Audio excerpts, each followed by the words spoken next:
I was about 16 years old at the time, babysitting my younger brother and 2 children, friends of my parents, a 10-year-old boy and his 14-year-old sister. We were living in Alconbury Village in East Anglia, in a house that always felt a bit strange to me. My bedroom was located directly above the front door of the house, and the house itself had 2 living rooms. One downstairs, which we barely used, and one upstairs, which was cozy and well-furnished. The upstairs living room was where we spent most of our time, with its big couches, a wall unit with an entertainment system, Sky TV, and a video player.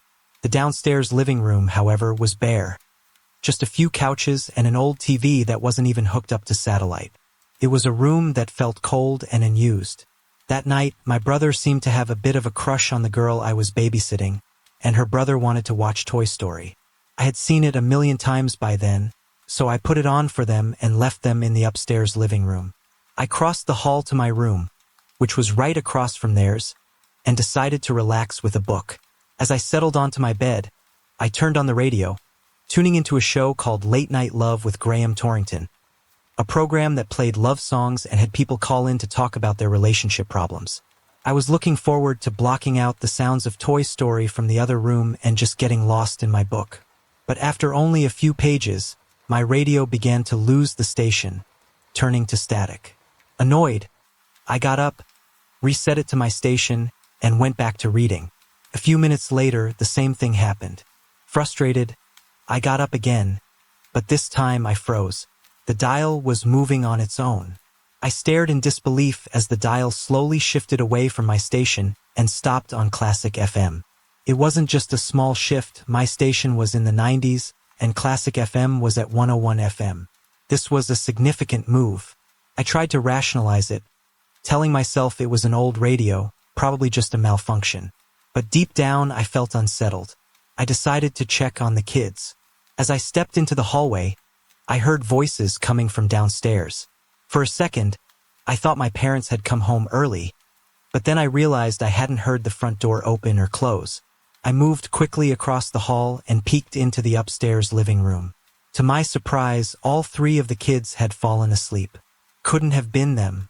I went back to my room, and to my shock, the radio had changed back to Classic FM. This time, I unplugged it completely. But even after it was unplugged, I could still hear the music. It was coming from downstairs. Now I was seriously freaking out. I turned on the stairway light and cautiously started to descend. The smell of cigarettes and kitty litter hit me like a wall. It was so strong that it made me cringe. We didn't smoke, and we didn't have a cat, only a dog. Our King Charles Cavalier, who was locked in the kitchen behind a baby gate.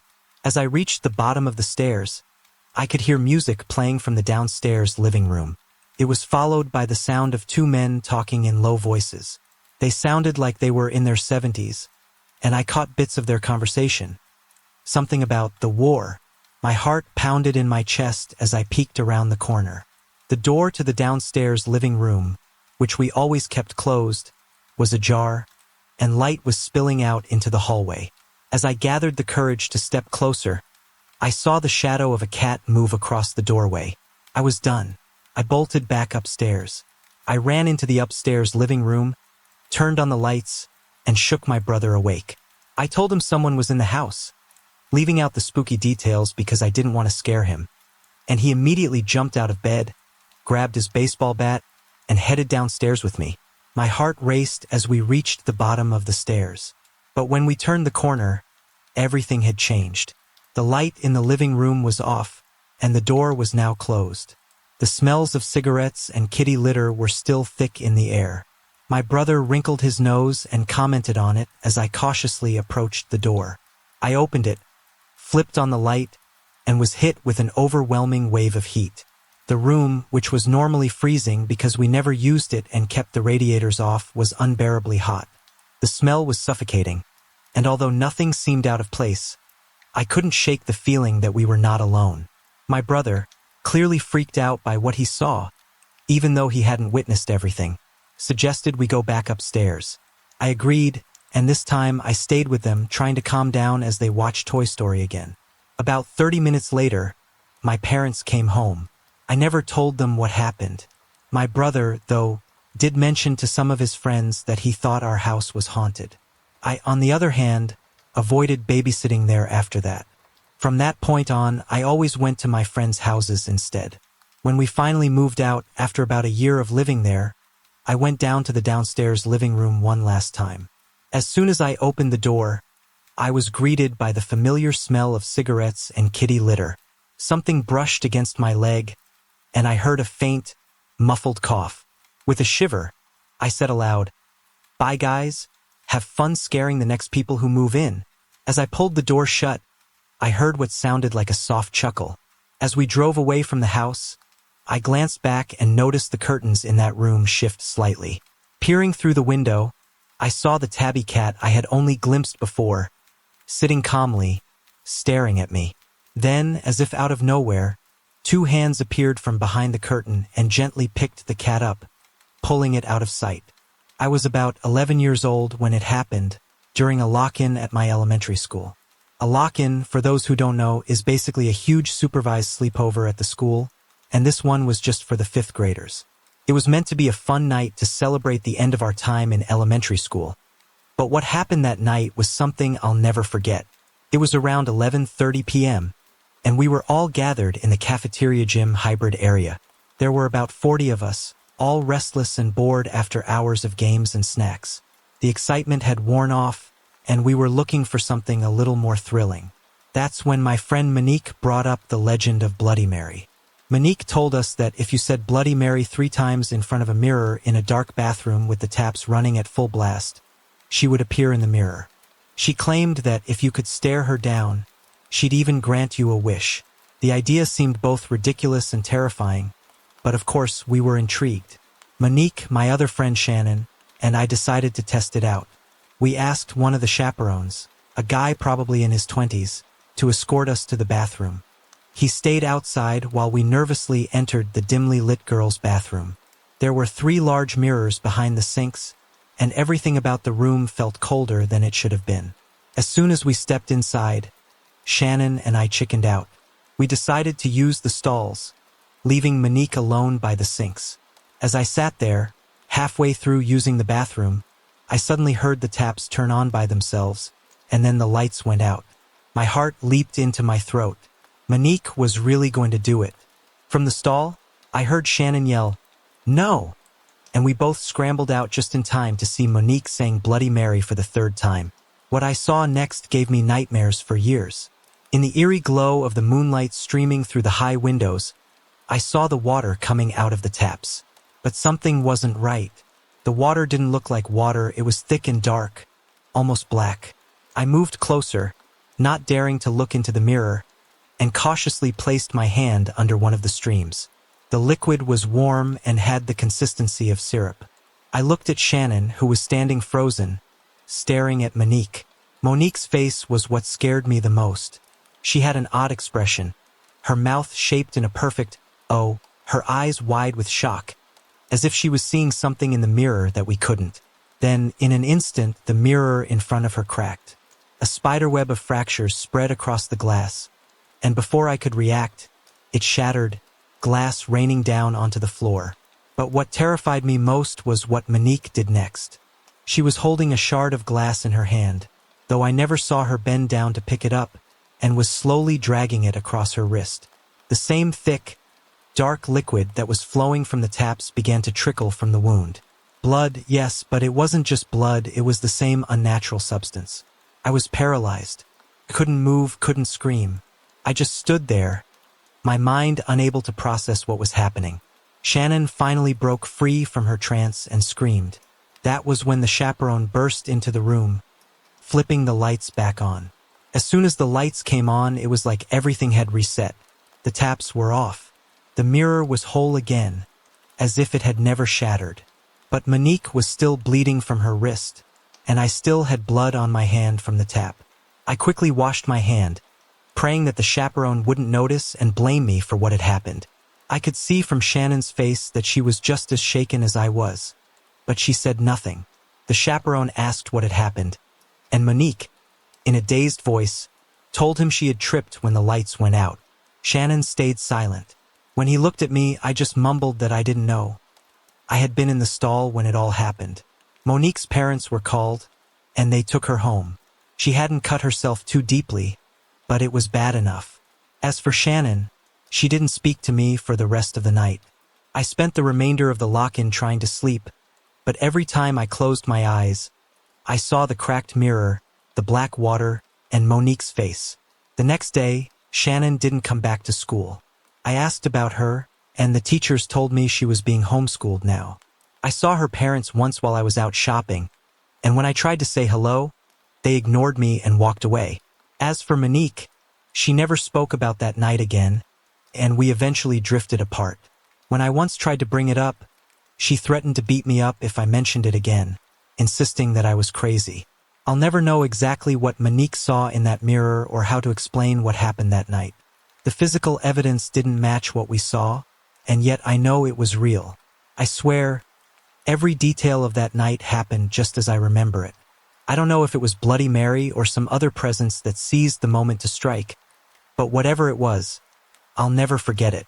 I was about 14 at the time, and it was a typical Saturday night. My sister, my mother, her partner, and I had gone out together to the cinema, followed by dinner at a restaurant. It had become our weekend routine. I always thought my mom's boyfriend was trying to impress us, as we hadn't known him that long. After dropping us off at home, he left to return to his own flat, and the rest of us went to bed. It was quite late by then. My sister fell asleep almost immediately, but I, as usual, lay wide awake, struggling to fall asleep. I've dealt with insomnia for as long as I can remember, and that night was no different. After a few hours of tossing and turning, I decided to get out of bed and do one of my regular nightly wanderings. Maybe grab a snack, watch TV, or just crash on the sofa, which always seemed more inviting than my bed. As I passed by my mom's room, I noticed her door was slightly ajar. I thought I'd check to see if she was asleep. Her room wasn't too dark. There was a street lamp right outside her window, casting a soft glow into the room, so I could see clearly. I peeked in and saw my mum, curled up by the wall, fast asleep. But on the other side of the bed, something caught my eye. A man, lying on top of the covers, propped up as if by pillows. His posture was unnatural, almost stiff, as though he was sitting half upright. I immediately jumped back behind the door. He was facing me, and it looked like he was awake, staring right at me. My first thought was that it was my mum's boyfriend. The man had the same build, skinny, with rounded shoulders and wavy hair. I couldn't make out his facial features clearly, but the resemblance was enough to convince me that it was him. Still, confusion lingered in the back of my mind. I was sure I'd heard him leave earlier, so why was he there? I decided to take another glance to confirm what I was seeing. I peeked in again, and the man was still there, in the same rigid position, staring straight ahead.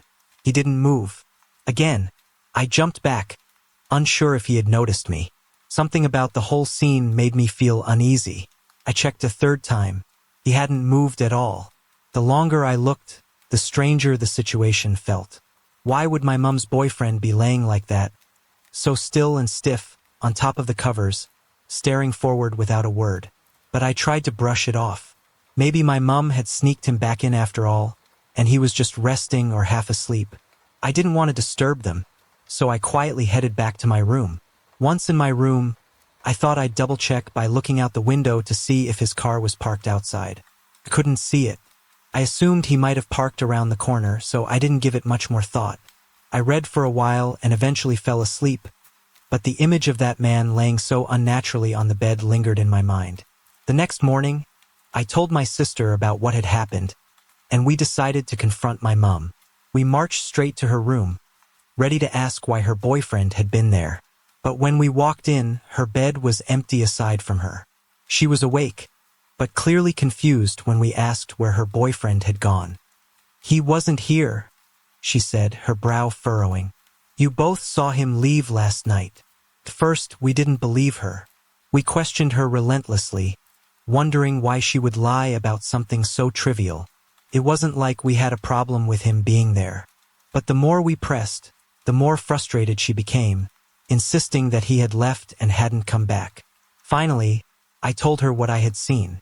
As I described the man lying in her bed, She went from skeptical to scared.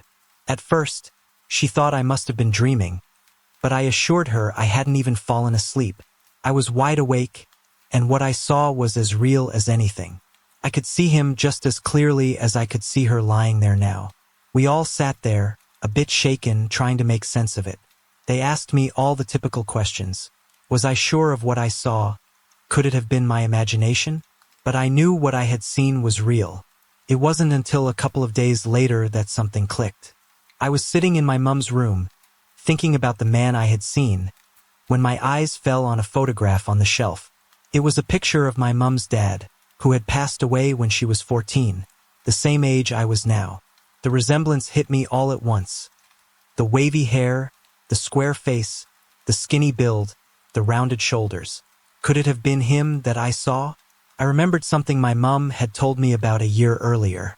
She had visited a clairvoyant out of curiosity, and the woman had told her that her father often watched over her while she slept. He had been her favorite, and she had taken his death the hardest. Could it have been his presence in the room that night? I don't really believe in ghosts, but I know what I saw. It wasn't a dream or my imagination. The man was real, as clear as day. Whether it was my mum's boyfriend, a strange intruder, or her father watching over her from beyond, I'll never know for sure. But that night will always stay with me, haunting me in the back of my mind.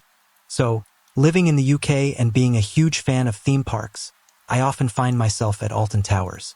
It's a massive amusement park, built on the grounds of this old stately home, also called Alton Towers. A few years ago, they opened a ride called Hex. The ride itself is pretty strange. It's based on this creepy story about a curse on the Earl of Shrewsbury, who once lived there. The ride messes with your senses, making you feel like you're upside down while eerie music plays around you. After going on it a few times, my husband and I got curious and wanted to know more about the real story behind the curse. Here's how the story goes. Back in 1821, the Earl of Shrewsbury was traveling home to Alton Towers one autumn night when a mysterious old man suddenly appeared in the road. The coach stopped, and the old man begged for some charity, just a coin. But the Earl, being arrogant, cruelly dismissed him and told the coachman to carry on. As the story goes, the old man was furious and placed a curse on the Earl. He told him, "For every branch that falls from the old oak tree, a member of your family will die." The Earl, of course, didn't believe a word of it and went on his way, laughing off the old man's words. But that same night, a terrible storm hit the area, and a single branch from the old oak tree broke and fell. And later that night, a member of the Earl's family mysteriously died. The next day, the Earl was so terrified that he ordered his servants to chain every branch of the tree to stop any more from falling. Now, after hearing this, we wanted to find the tree. We asked a few people at the park if they knew where it was. One person mentioned that it wasn't actually on the park grounds, but near a place called the Chained Oak, a bed and breakfast nearby. They said it was on private property, so it wasn't easy to get to, but we were determined to check it out. So my husband, my brother-in-law, his girlfriend, and a couple of their friends decided to go find it. The weather had been off and on all day, some rain, some sunshine. But as we left the park and drove to the bed and breakfast, the rain stopped and the sun came out. Seemed like a good sign. When we got to the bed and breakfast, the lady at reception pointed us in the direction of the tree. She warned us to be careful, and we thought she was just talking about the walk through the woods, which was a bit off the beaten path. But she had this strange smirk on her face that made me wonder if there was more to her warning. We set off, walking through a wooded area, and after a short while we came to a clearing. And there it was, the old oak tree. It was massive, with heavy chains wrapped around its branches, exactly like the story described. As soon as we got there, the weather changed again. The sky darkened, and rain started pouring down. It was thick and heavy, and we hadn't brought any umbrellas, so we knew we wouldn't be able to stay long. But standing there, up close to the tree, was something else. The tree had actually grown around the chains, showing that they'd been there for a long, long time. This wasn't just some fake tourist trap. It felt real. We pulled out the camera to take some pictures, despite the rain. I even posed with my brother-in-law's girlfriend near the tree. The moment I touched the tree, I felt something strange. It wasn't just cold, like I expected from the weather, it was warm. The bark was vibrating slightly, like it was alive with some kind of energy. My brother-in-law, being curious, tugged on one of the chains to see if it would hold his weight, and it did. Those chains were strong, no doubt about it. While we were there, all of us felt something eerie. We talked about it later and realized we'd all experienced the same thing. This weird feeling like we were being watched. It was almost like the tree didn't want us there. Yet, at the same time, there was this strange calmness in the air. It's hard to explain, but we all felt it. After spending a little more time at the tree, we hurried back to the car because of the rain. On the drive back to our hotel, I decided to check the pictures we had taken on the camera, and what I saw surprised me. In one of the pictures, where I was standing with my brother-in-law's girlfriend, there was a dark spot between us. Like part of the picture was just missing. We were standing shoulder to shoulder, but something about that space between us looked off. What's even weirder is that in the photos, despite the rain and dark clouds, you could see sunlight shining through the leaves of the tree. That didn't make any sense because it had been pouring rain the whole time we were there. When we got home and looked at the photos on the computer, we noticed orbs, small, round balls of light, in some of the pictures. People say orbs are a sign of spirits or paranormal activity, and seeing them in the photos gave us all chills. I don't know if the legend of the chained oak is true or if there really is some curse on the Earl's family, but standing there under that tree, feeling the warmth of its bark and seeing those heavy chains embedded in the wood, it felt like there was something more going on, something we couldn't quite explain. Shortly after the trip, my husband had a falling out with my brother-in-law, and in a moment of frustration, he might have deleted some of the pictures from that day. I really hope he didn't because I'd love to share them with you and see if anyone else picks up on the strange details we saw. Even without the photos, though, the experience at the chained oak has stayed with me. Whether it's the curse or something else, I know one thing for sure: that tree holds a lot of secrets. So, this isn't exactly a Halloween story, but it might as well be. A few years back, my aunt used to live in this part of Guilford, kind of out in the countryside. Her house was next to this old cemetery, and just about half a mile down the road was an old, creepy house. My brother, cousins, and I were all convinced it was haunted. The house was made of reddish brick, with all the shutters closed up tight.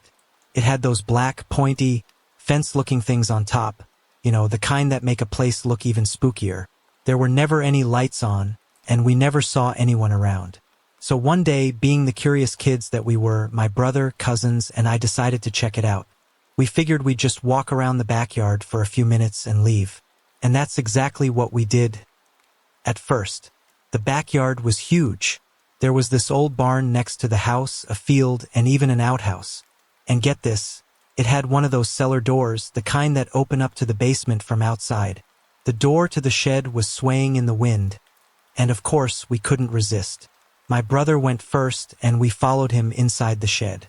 As we looked around, we noticed another door, this one leading into the house. Now, we tried opening it, but it was jammed. That's when my cousin noticed it was cracked open, just a tiny bit. So we all pushed on it together, and suddenly, it flew open. And for some reason, we all just started screaming and ran back out into the yard like maniacs. I honestly couldn't believe we had done that. We were ready to leave and head home, but then, curiosity got the best of us. We knew that if we didn't go in, we'd be wondering forever about what we missed. So we took a deep breath and went back. This time, we actually stepped inside. The first room looked like an old kitchen. There was one of those ancient stoves, the kind that sits on the ground with a big black pipe going up through the ceiling. That's when it hit me. This house could be over 100 years old. The floor started to creak as we walked, and I nervously said out loud, "What if the floor gives out and we fall into the cellar?" That almost made my cousin start crying, but we calmed him down and kept moving. We walked cautiously through the house. There were a lot of small rooms, but we didn't dare go down into the cellar. The front door was locked, bolted, and nailed shut with boards, and all the windows were the same. Oh, and did I mention that we were absolutely terrified the whole time? Just as we were about to head back, my brother spotted something. An old, brown, winding staircase. It looked straight out of a horror movie. We all just stared at it for a moment, debating whether or not to go up. My brother, being the brave one, said he would go up a few steps to see if there was anything worth checking out. I didn't want him to go alone. What if there were ghosts up there? So he took a few cautious steps up. He had only made it to about the 5th step when we heard this loud crashing sound coming from the kitchen. That was it. We all started screaming and bolted out of the house, not even bothering to shut the door behind us. We ran all the way back to my aunt's house, sprinting past the cemetery. The only person we told about this was my aunt, because she's cool and wouldn't get us in trouble. She just shook her head at us, half amused and half annoyed. Now, here's where things get weird. My brother and I had to go home later that day, but the next morning, my mom drove us back to my aunt's house because my cousin was leaving for Chicago and we wanted to say goodbye. As we drove past the cemetery, I saw something that gave me chills. There were men working there, and it looked like they were digging a grave. Now, I had always thought that cemetery was too old to still be in use, but there they were, digging away. And all I could think was, are they burying something? Or digging something up? We rushed to tell my aunt what we saw, and she said something even stranger. She told us there had been a fire in the cemetery the night before. How weird is that? All this creepy stuff started happening the day after we went into that house. And now there were no trespassing signs all over the yard, which means someone must have seen us there. We don't know who, but it's kind of freaky to think about. All I can say is, I'm glad we didn't stick around any longer in that house. I keep wondering what would have happened if my brother had actually gone all the way upstairs. Honestly, I think we owe our lives to that thing that fell in the kitchen and scared us out of there. I'm not really sure if what I experienced counts as a ghost encounter. Honestly, I'm not sure what it was, but I'll let you decide. Last year, just before Christmas, my dad passed away suddenly. It was December 2006. He suffered a massive brain hemorrhage while he was at home, and my mum found him a couple of hours later. He was only 52 and in good health, so as you can imagine, it was a huge shock to all of us. My dad was a big guy, and to me, he was invincible. He was my hero. We all had that same deep regret of not getting to say goodbye. It was just so sudden. With that kind of grief, so many emotions come up. I felt completely lost. I ended up writing him a letter and placing it in his coffin because I couldn't think of any other way to say my goodbyes. Then, about 2 weeks after he died, I had the most vivid, emotional dream I've ever had.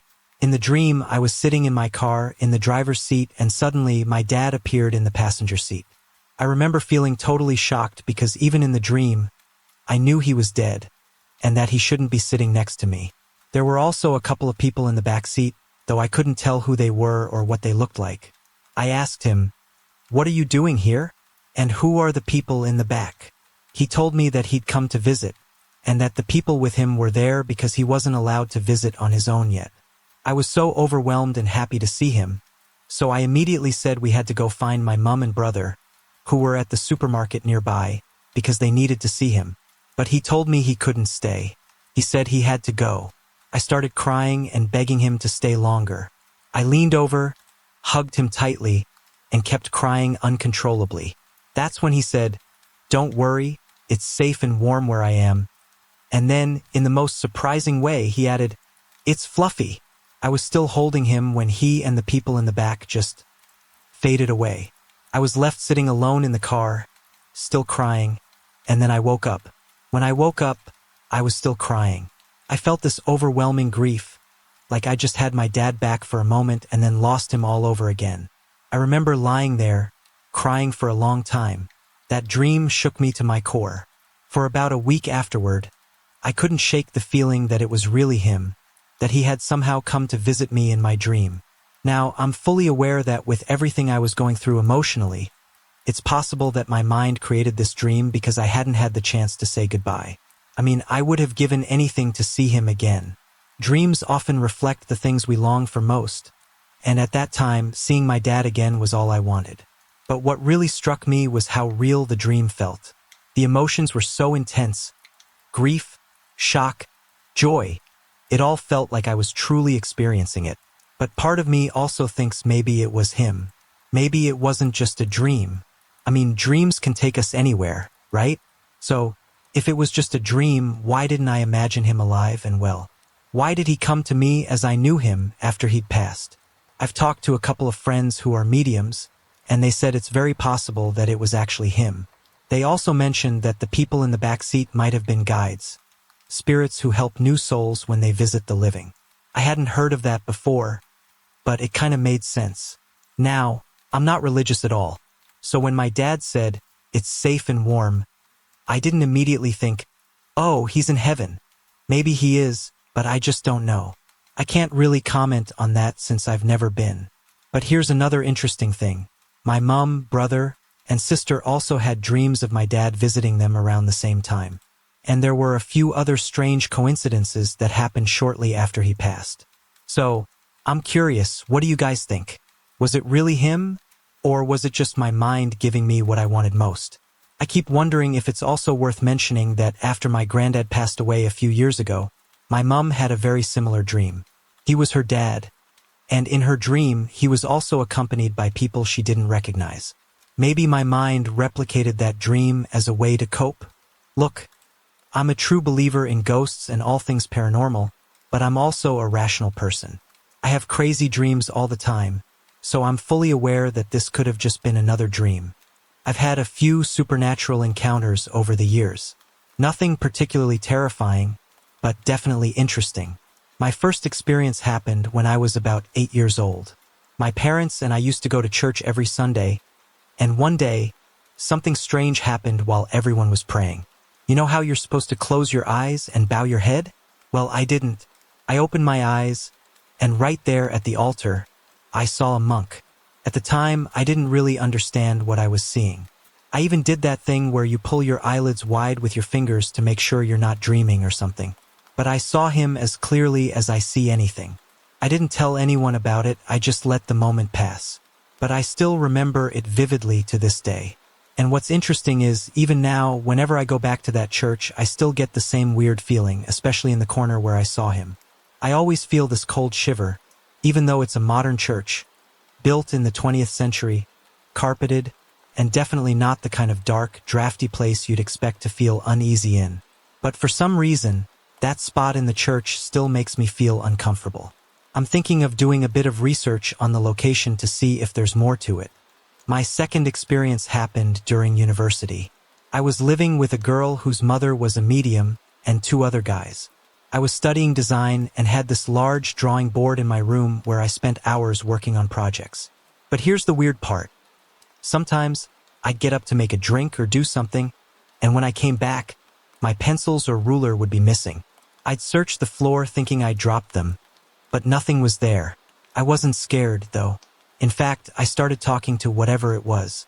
I'd say something like, "I'm going downstairs for a bit, but when I get back, I want my stuff returned." And sure enough, when I came back, everything would be exactly where I'd left it. The girl I lived with once told me she woke up in the middle of the night and saw a man standing in her bedroom. She said she wasn't scared, just aware of him being there. I believed her because by that point, I was used to the strange little happenings in the house. My third experience happened when I worked for an architect's office in the Peak District. Our office was in this old house, and it was haunted by a spirit similar to the one I'd experienced at university. We'd hear footsteps going up and down the spiral staircase in the middle of the office, and we'd sometimes see him out of the corner of our eyes. He'd also move things around like pencils, rulers, that sort of thing. But again, none of us ever felt threatened. We were just aware that he was there. One day, I walked downstairs to find the receptionist talking to herself. I asked her who she was talking to, and she said, "I thought you were just around the corner." She had apparently seen me, or someone who looked like me, come down the stairs and had been speaking to what she thought was me for the last 10 minutes. Now, working for this architect's office meant I spent a lot of time in old churches, surveying towers, crypts, chapels, you name it. These churches were often in the middle of nowhere, deep in the countryside. I never saw anything in these churches, but I could always tell when a place was haunted. I would feel a presence as soon as I walked in, and I could tell right away if that presence was happy with me being there or not. Some churches felt welcoming, like walking into a friend's house, but others, you could feel it. There was this heavy, almost oppressive sadness that would build up inside me. It wasn't fear. It was more like being overwhelmed by a deep, deep sadness. I'd feel it getting stronger and stronger until I couldn't take it anymore, and I'd have to leave. It was like being in a situation where you're holding in your emotions, trying to stay calm, but eventually, the pressure builds up so much that you feel like you're gonna burst. That's the best way I can describe it. I worked with guys who had been doing this for over 50 years, and we never really talked about it. But when someone would return from a survey with only half the work done, it was silently understood that the spirit there wasn't happy, and there was nothing we could do about it. It happened often enough that we started treating it like just another occupational hazard. Sometimes we'd have to call the local vicar to come sit with us in the church while we worked. It didn't matter if we were in groups or alone. The feeling was the same. I haven't experienced anything like that for about 4 or 5 years now, but I still sometimes see things out of the corner of my eye. Quick movements, shadows, but when I look, there's nothing there. Sorry to interrupt. If you're enjoying the story, let me know in the comments and tell me where you're watching from. Don't forget to like and subscribe for more. Once upon a time, I had an after-school job at the local hotel where my mother was the day chef. I worked as the night cook, and I actually enjoyed working there. The building itself was incredibly old, built before the year 900. It had been an inn back when Richard III was around in nearby Gloucester. And even then, it was considered old. Now, I'd heard all kinds of stories from other girls at my school who had worked there and ran out screaming because of the ghosts. But I wasn't the kind to scare easily. To this day, it takes a lot to convince me of something I haven't seen or felt for myself. So the evening shifts, they didn't bother me one bit. The kitchen was at the back of the building, and the floor was made of cobblestones and flagstones. It stayed cool in the summer and downright freezing in the winter. To get to the far larder, you had to go through 4 separate windowless rooms, and then you had to turn around and come back because there was no other way out. This is important because, more than once, I'd see the landlady go down to the far larder for some meat, but I'd never see her come back. Some of the stuff that happened there was actually kind of funny. There was a girl named and who worked with me. One night, she was drying cutlery while I was prepping vegetables for the next day. Someone called us over to the kitchen door, and when we turned back to the table, all my vegetables, carrots, leeks, onions, potatoes, had vanished. The peelings were still there, though, and then I searched everywhere, the larders, the china store, but those vegetables were gone.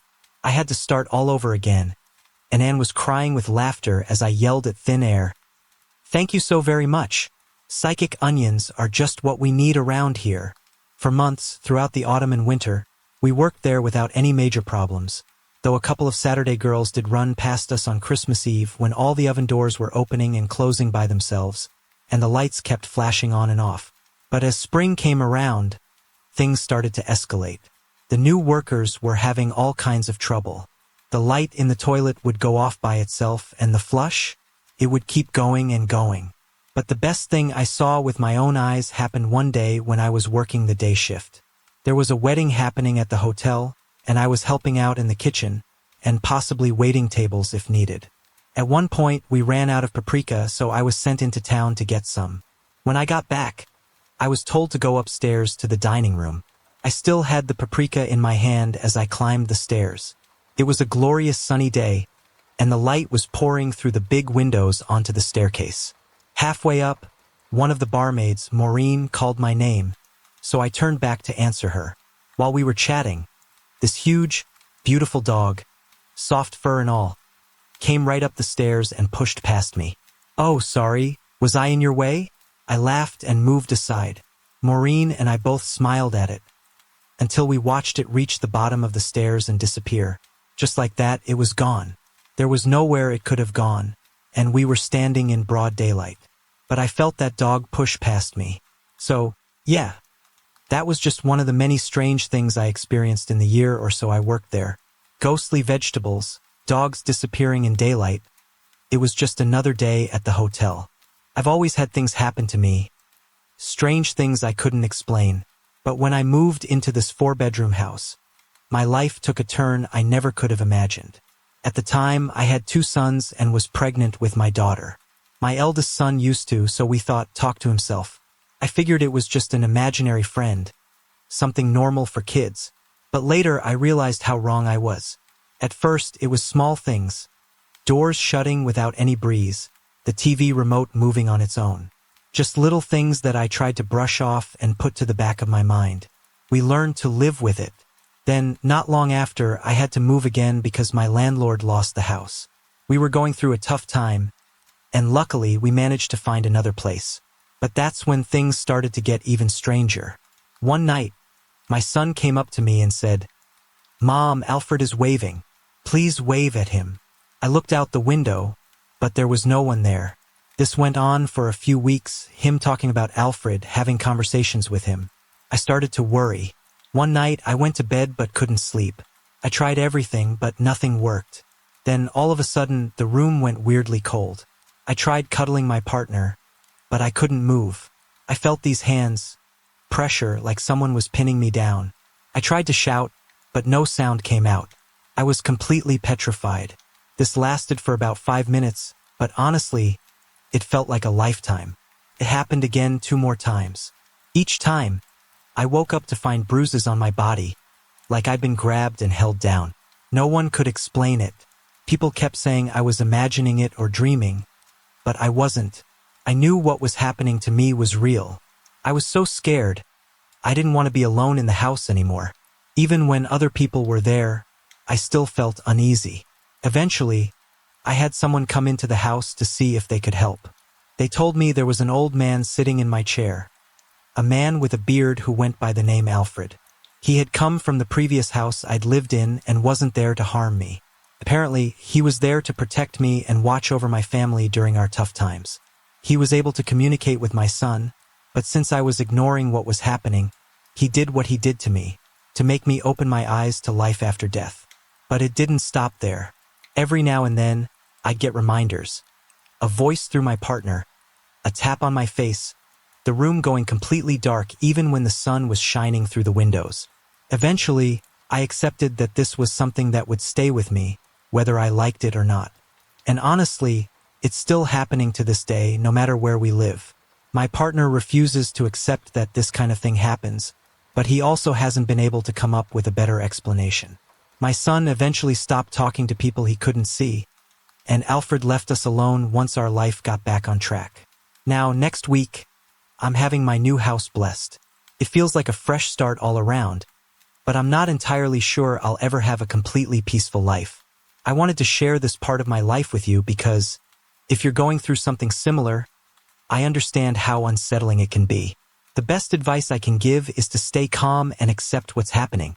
I've learned not to be ignorant to it, and in a strange way, there's a bit of comfort in knowing that life goes on after death. The first time I saw a ghost, I didn't even realize it because the figure seemed so real. I was 18 years old at the time, and my husband, who was my boyfriend back then, used to deliver milk for a living. Before he got his own delivery route, he would cover other drivers' rounds while they were on holiday. Occasionally, on Saturdays, I'd tag along to help. It was a Saturday morning in August 1990, around 8 a.m., when we were on a regular milk delivery route through a council estate. Most of the area was filled with houses, but there were a few blocks of flats, each about 3 stories high. My husband asked me to deliver a few bottles of milk to a top-floor flat in one of the blocks, while he went into the building next door. I entered the block through a heavy metal and glass door that was spring-loaded to close on its own and began climbing the stairs. As I reached the 3rd step, a little girl, no more than 6 or 7 years old, came walking down towards me. She had bright red hair, was wearing a jade green sundress, and plastic green shoes. As she passed me, I thought to say, "Hello," but for some reason, I didn't. Something strange struck me afterward. It felt like there was an unusual amount of space between us, even though the stairwell was quite narrow. As I reached the top of the stairs and set down the milk bottles outside the flat, it dawned on me that it was odd for such a young child to be wandering around by herself at 8 a.m. Even more strange was the fact that I hadn't heard the front door shut behind her or any flat doors opening or closing. There were no voices, no sounds of anyone looking for her, which, in most cases, a parent would definitely do. Alarmed, I ran back down the stairs to look for her. The little girl was gone. She wasn't in the stairwell, nor was she outside. I quickly looked up and down the street, but there was no sign of her. I ran over to my husband, who had just returned to the milk float, the delivery vehicle. And in a bit of a panic, I asked if he had seen a little girl. To my surprise, he looked at me, slightly startled, and asked, "Did she have red hair and a green dress?" I nodded, a bit freaked out, but then he asked something that truly unnerved me. "Did she come down the stairs when you reached the third step? Did she look at you and then look up at you again when you reached the top?" I was stunned. There was no way he could have known that. He had been inside the building next door the entire time. My husband then told me something that made my skin crawl. He explained that other milkmen had seen the same little girl at various early hours of the morning, 1 a.m., 3 a.m., and 6 a.m., while doing late-night deliveries. The regular milkman had also seen her before. One of the rotormen, concerned about the child being outside so early, had asked a resident about it. The resident responded with chilling news. The little girl no longer lived there. The story went that she had been playing outside with her brother when she was tragically killed by a milk float. Since then, several milkmen had seen or heard her while doing their rounds. My husband admitted that he had known about the ghost before sending me into the building but didn't think it would affect me. Needless to say, I wasn't exactly thrilled with him for keeping that to himself. When the regular milkman returned from holiday, my husband told him what had happened. The man turned pale at the mention of the little girl. To this day, I've never looked into whether the story of the child's accident is true. But one thing I do know for certain, children don't just vanish into thin air like that. Needless to say, I stopped helping my husband deliver milk on Saturdays not long after. I was around 7 years old when I had my first paranormal experience. One thing I should mention up front is that I don't remember much of my childhood, and I'm fairly certain it's connected to what I went through while living in that particular house as a child. It was late at night and I couldn't sleep. I can't recall if it was because I was excited about something happening the next day, but I do remember sitting up in bed, reading a book. It was Jack and the Beanstalk from the Read It Yourself series, something I still vividly recall. I'm not sure exactly when I became aware of it, but I began hearing footsteps right outside my bedroom window, pacing back and forth.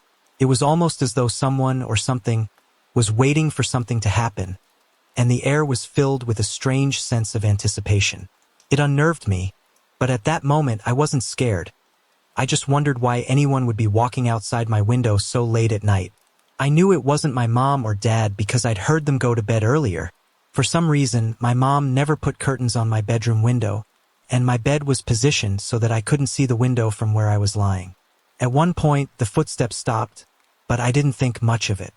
Then, suddenly, I became acutely aware of the feeling that someone was watching me. I felt an overwhelming compulsion to turn around and look out of the window, and so I did. What I saw that night has stayed with me for the rest of my life. To this day, I still get heart palpitations when I think about it. Even now, as I write this down, staring back at me were a pair of eyes. But not just any eyes. These were hollow, red-rimmed, and filled with a malevolent energy. They seemed to glow in the darkness outside my window. I was completely transfixed. Paralyzed, I couldn't move. But just as suddenly as the paralysis gripped me, it released, and I was able to turn away.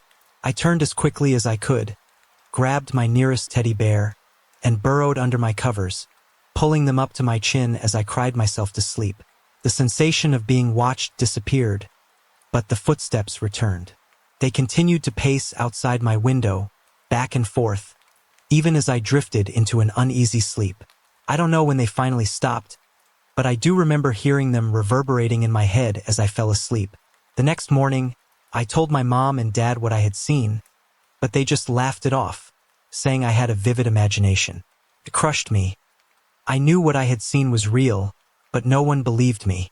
My dad suggested that if someone had been walking around outside, I should have come to get him. He dismissed the eyes I saw as the headlights of a passing car. It might have been a feasible explanation if it weren't for the large hedge blocking the view of the road from my window. But being the skeptics they were, my parents rationalized it away as a natural occurrence, though I knew better then and I know better now. From that night on, I was terrified of the dark and hated that there were no curtains on my window. Despite my pleas, my mom never put any up, not until we moved to a new house. She always said that living in the countryside meant we didn't need them. A few weeks later, I remember playing in the woods with my brother and some friends. I can't recall exactly what happened, but I do remember a woman and her red shoes. I remember being absolutely terrified and running as fast as I could. It wasn't until years later, just a few years ago, in fact, that my mom revealed something to me that may be connected to what I experienced. At some point after the incident with the eyes, I insisted that my mom move my bed to the other side of the room so that I could face the window head-on. I had a strange notion that I would be safer if I could see whatever was outside. One night, after being tucked into bed, I became aware of a presence in the room with me. This time, it wasn't threatening. It felt warm and comforting, almost like I was being looked after. As I lay there with my hands on top of the duvet, I felt something take hold of my hand. The sensation frightened me because I knew no one else was in the room. I quickly jerked my hand away and buried it under the covers. I said nothing to my parents about it, convinced they wouldn't believe me. I don't remember if I had any more experiences after that, but ever since the hand-holding incident, I felt like I've been watched over and protected. We moved to a new house when I was 11, and while I've had other paranormal encounters since then, none have been as terrifying as that first one. Over the years, I became fascinated with hauntings, reading anything related to the paranormal that I could get my hands on. Now, at 33 years old, I still feel that whatever was in that house as a child continues to play a significant role in my life. Recently, I've started having flashbacks to my childhood, and I wonder if they have any connection to my experiences. About 2 years ago, while cleaning my son's room, I felt someone standing in the doorway. I turned, expecting it to be my husband, but it wasn't. For a brief moment, I saw a man standing there, and then he disappeared. I believe this is the same presence that held my hand when I was a child, the one that has been looking out for me all these years. I've come to see him as my guardian angel. I know the house I live in now has its own spirit, a woman. Both my husband and I have seen her on separate occasions. A few months ago, after returning home from shopping, we had a strange encounter with our taxi driver. As he helped us with the bags, he mentioned that this had once been his aunt's house back in the 1940s. As he was about to leave, he casually said, "Say hello to her for me." My husband and I were taken aback, but I couldn't help but say aloud, "Your nephew says hello." I've also had flashbacks of a woman in red shoes standing in the garden. My mom later told me that I used to have recurring nightmares about a woman in red shoes walking around outside our house. I'm not sure if they were truly nightmares or something more, but my skeptical parents insisted they were just dreams. The name Mary has also come up frequently, mentioned by several spiritualists over the years. No one in our family went by that name, and I don't know if it's connected to my experiences or not. Still, I can't help but feel that my childhood experiences are a mystery I need to solve. Whether they were too traumatic for me to remember or just too confusing to process, I'm hesitant to dig deeper, afraid of what I might uncover. I'm writing this account because I feel like I'm still being haunted by that time in my life. I wonder where Mary fits into all of this. Is she the woman in the red shoes? Does she have a message for me? I hope someone out there can help me find some answers. My auntie owns this big old house in Cheshire, where she lives with my 15-year-old cousin.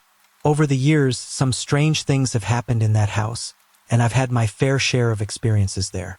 I used to love going for sleepovers when I was younger, but even as a child, something about that house didn't feel right.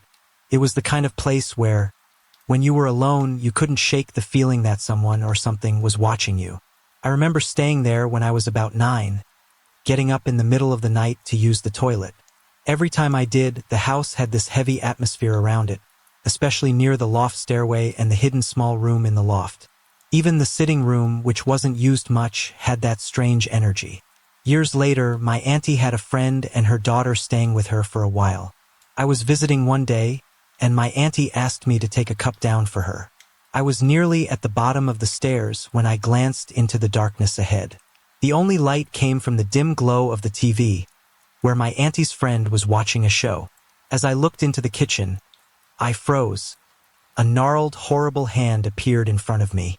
There was something undeniably evil about it. Terrified, I immediately looked away and rushed into the living room. My auntie's friend comforted me and walked me back upstairs because I refused to be alone in the hallway again. She believed me as she too believed in the paranormal.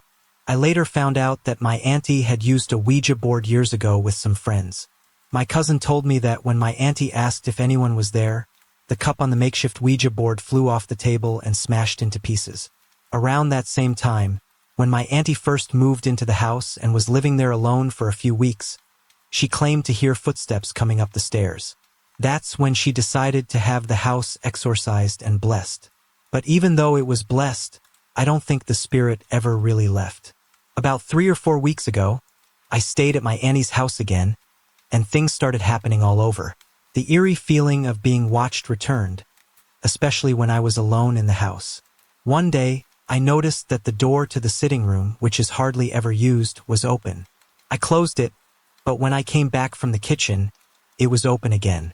I shut it once more, but the next time I returned, not only was the door open, but the light inside the room was on. My auntie and cousin hadn't left the kitchen at all. I knew something was wrong.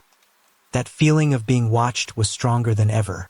That same night, I went into the kitchen alone, and out of the corner of my eye, I saw a white light in the window, even though it was pitch black outside. Later on, I took a shower, and the sensation of being watched was overwhelming. Felt like eyes were on me the entire time. The next morning, I took my cousin's dog for a walk in the park. I was alone, surrounded by paths leading to different areas of the park, when I saw a hooded girl running with a black dog ahead of her. For a moment, I thought it was my cousin, but then I remembered she was still fast asleep at home. I didn't think much of it until I glanced away for a split second. When I looked back, the girl had vanished, completely gone. She had been coming toward me, and there was no way she could have disappeared that quickly. The dog trotted by, paying no attention to my cousin's dog, but just moments later, I saw it again at the other end of the path I had just come from. There was no way it could have gotten there so fast. I told my auntie about the experience, and she said it sounded like I had seen a ghost. My auntie's friend, who I'm also close with, has sensed something in the house too, so I wasn't the only one feeling uneasy. When I returned home after that visit, strange things started happening there as well. My mother's passport vanished from where she left it, only to turn up a week later in a bag inside her wardrobe. Another time, her Oyster card disappeared from her bag. She searched every inch of it and couldn't find it, but a few days later, it reappeared in the exact spot she had already checked. My mother brushed it off as coincidence, but I knew it was something else. One night, my mother turned off my bedroom light and left me to sleep. When I came out of the bathroom, the light was back on, and the covers on my bed, which had been messed up before, were neatly folded back. This was beyond strange. Every time I get up in the middle of the night to use the toilet, I feel freezing cold when I leave my room, and just like at my auntie's house, I feel like someone is watching me. I think something has followed me back home because there was never anything wrong in our house before I stayed at my auntie's. I've heard that spirits can latch onto young people because they're more vulnerable, and I think that's what's happening. Unfortunately, my parents don't believe me, and they're reluctant to do anything about it. I think my auntie knows something is still in her house, but she refuses to admit it. One thing is for sure, I'm never going near a Ouija board. It's far too risky. Sorry to interrupt. If you're enjoying the story, let me know in the comments and tell me where you're watching from. Don't forget to like and subscribe for more. I was about 9 years old at the time, and I had just been given the freedom to roam around my small village on my own. My friends and I spent our summer holidays exploring every corner of the area, eager to find new places that felt like uncharted territory to us. Even though we were never more than a few miles from home, farmers would often chase us off their land, sometimes threatening to call the police, but they never actually followed through. We'd always have my loyal husky, Wolfie, with us, our self-appointed bodyguard. One day, we were wandering the outskirts of the village, trying to find somewhere new to explore. We'd been just about everywhere already, but we found a path we hadn't bothered with before.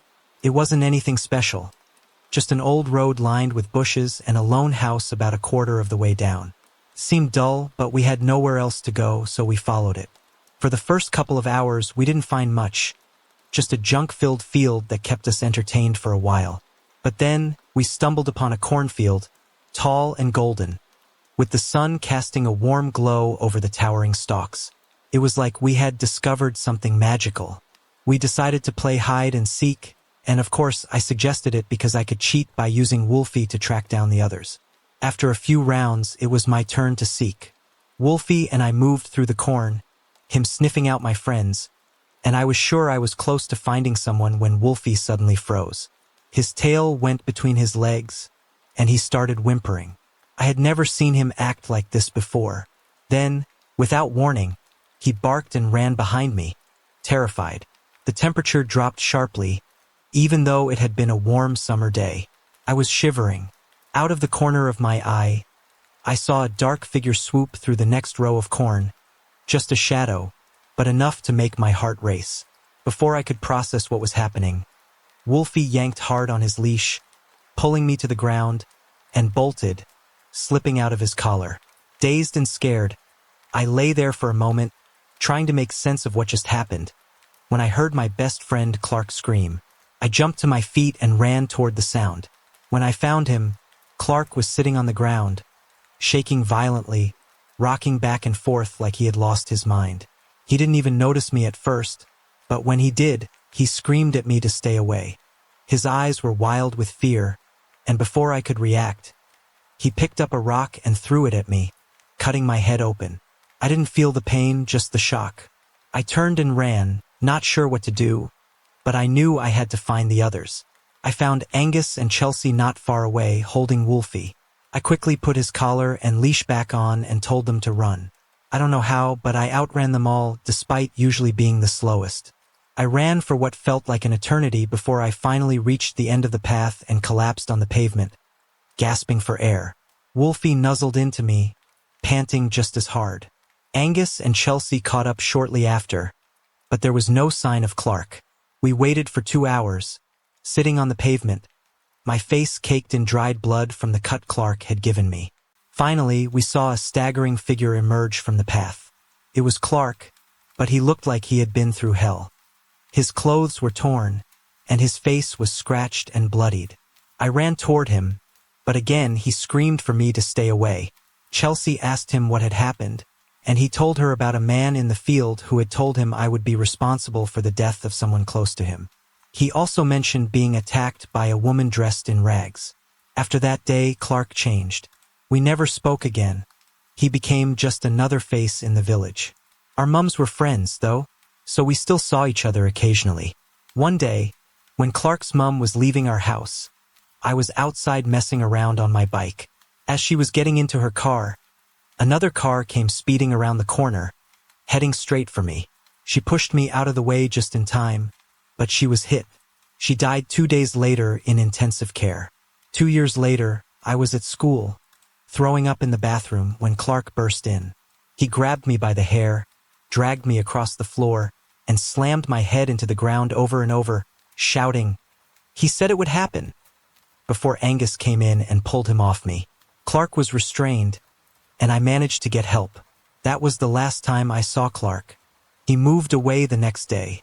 I later heard that he had moved to Texas and had tried to take his own life but had failed. To this day, I miss him, and I still wonder what happened to him in that cornfield. But one thing is certain, I will never go back to that place again. A few years ago, back in May 2005, my friend and I were hanging out, still just teenagers, about 15 or 16 years old. We were sitting in an empty plot of private land. The plot had once held a house that had burned down a few years earlier, supposedly abandoned when it went up in flames. It started to rain, so we decided to take shelter under a large tree. Feeling lazy, we wanted to sit down, but the ground was muddy. My friend mentioned that he knew where some wooden pallets had been dumped, just across the field over a small, broken fence. We made our way to the other side of the field and climbed over the fence. As soon as I got to the other side, a strange, unsettling feeling hit me.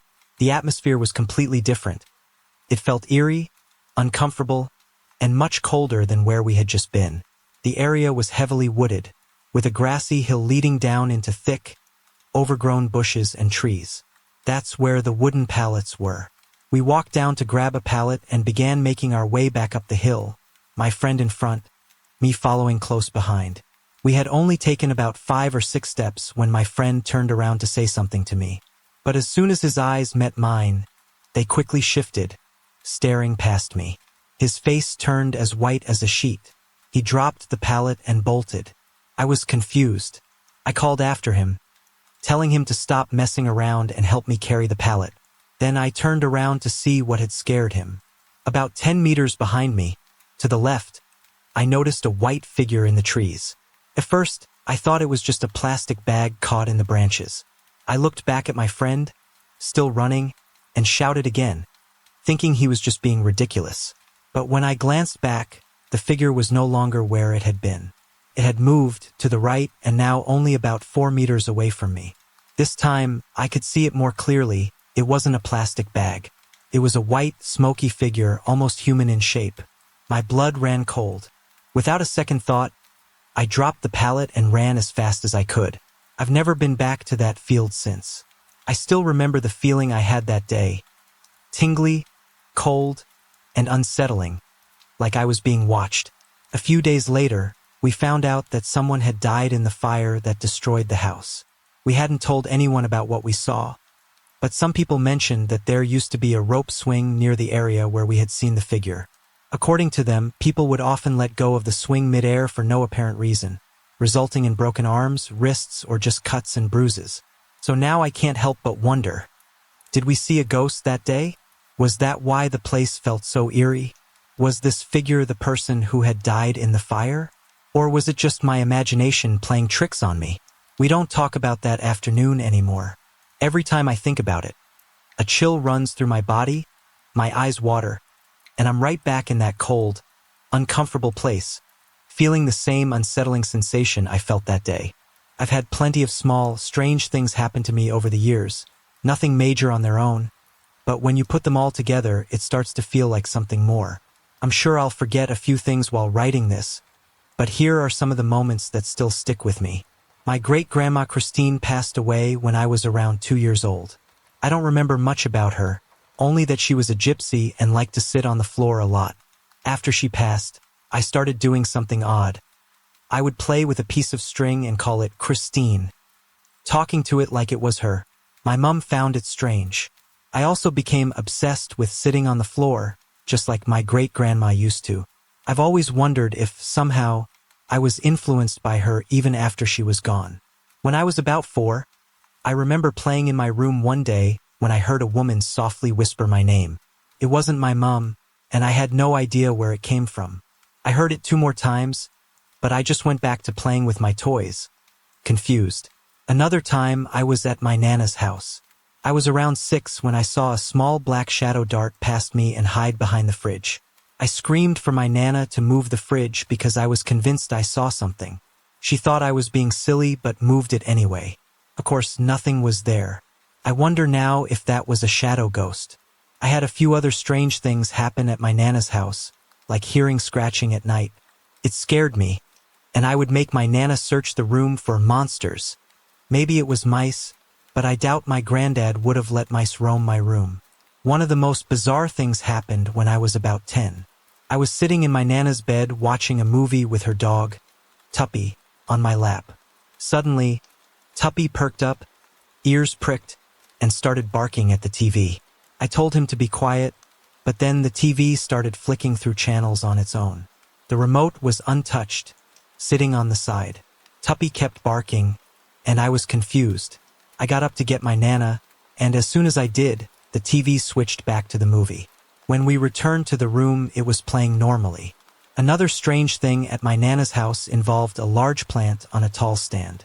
One day, my cousin was walking by when the plant suddenly flew off and hit her on the head.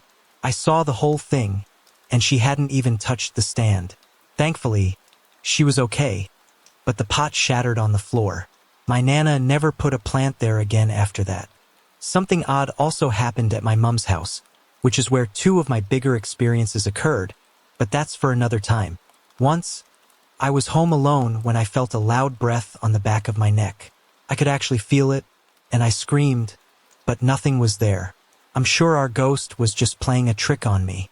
We also hear footsteps sometimes. Our house has wooden floors, so it's easy to hear when someone's walking around, but there's never anyone there. My mom gets spooked by it too. My room is in the converted attic, and I often hear footsteps downstairs when I'm alone. One of the weirdest things was the doorbell incident. The doorbell box was right next to my room, and it was so loud it would wake me up all the time. After complaining to my mom, I noticed one day that the doorbell box had been removed and the wires were cut. I assumed my mom had done it, but when I mentioned it to her, she looked shocked. She thought I had done it. No one else in the house had touched it, and we never found the box. We chalked it up to the ghost. Our ghost likes to help us sometimes too. We'll lose an item, search the house several times, and suddenly it will appear in an obvious spot we had already checked. Now we just say thank you out loud when this happens. The ghost is also active in the kitchen. Sometimes we hear noises, like someone is washing up or making food, but when we check, no one's there. Oh, and I can't forget the tennis ball. This one really freaked my mom out, but I thought it was funny. A tennis ball appeared in our garden one day, and assuming it was from next door, we threw it back over the fence. The next day, it was back in the exact same spot. This went on for a few days. Throw it over, it comes back. Eventually, my mom decided to throw it in the bin, but the next day, it was back in its usual place by the bird bath. My mom was pretty shaken by that. Finally, I moved the ball to the other end of the garden instead of throwing it. The next day, it had moved again. After a while, I gave up, and the ball eventually disappeared on its own. It hasn't come back since, and my mom's happy about that. One night, around 8:30 p.m., I was getting ready for a night out with my friends at the point. I was about to hop into the shower when I noticed the bathroom felt unusually cold. I didn't think much of it at first, assuming it was a draft, but when I checked, all the windows were closed, both in the bathroom and my bedroom. It struck me as odd, but I brushed it off and went back into the bathroom to continue getting ready. As I was about to step into the shower, I suddenly noticed these small, white, strange shapes swirling around. There were about 7 of them, 2 of which had very odd shapes, while the others were just like white patches, constantly moving in circles. It was unsettling, but I couldn't figure out what they were. I tried to shake it off and focus on getting ready. About 15 minutes later, still confused, I called my friend to let her know I might be late by 10 or 15 minutes. She said it was fine, but my mind was racing, trying to make sense of what I had just seen. After the call, I went back into the bathroom, determined to shower and put the strange sight out of my head. But as soon as I turned on the shower and stepped in, things got even stranger. A ghostly white figure appeared. At first, I thought it was just my reflection, but it wasn't. This figure had a face, although it kept fading in and out, like it was there 1 second and gone the next. I stood frozen, watching as these little orbs floated around it. The sight of that ghostly face terrified me. I grabbed my towel and bolted out of the bathroom, my heart racing. It was already 10 p.m., and I was supposed to be with my friends half an hour ago, but I was too scared to even go back upstairs. I didn't know what to do. I was so terrified that I started crying. Eventually, I forced myself to go back upstairs, moving slowly, trying not to disturb whatever might be there. Once I got the courage to enter the bathroom again, I said aloud, "If you're here, move something or do something." To my horror, my mirror shattered right in front of me. I stood there, completely shocked and terrified. I wanted to get rid of whatever was in my house, but I had no idea how.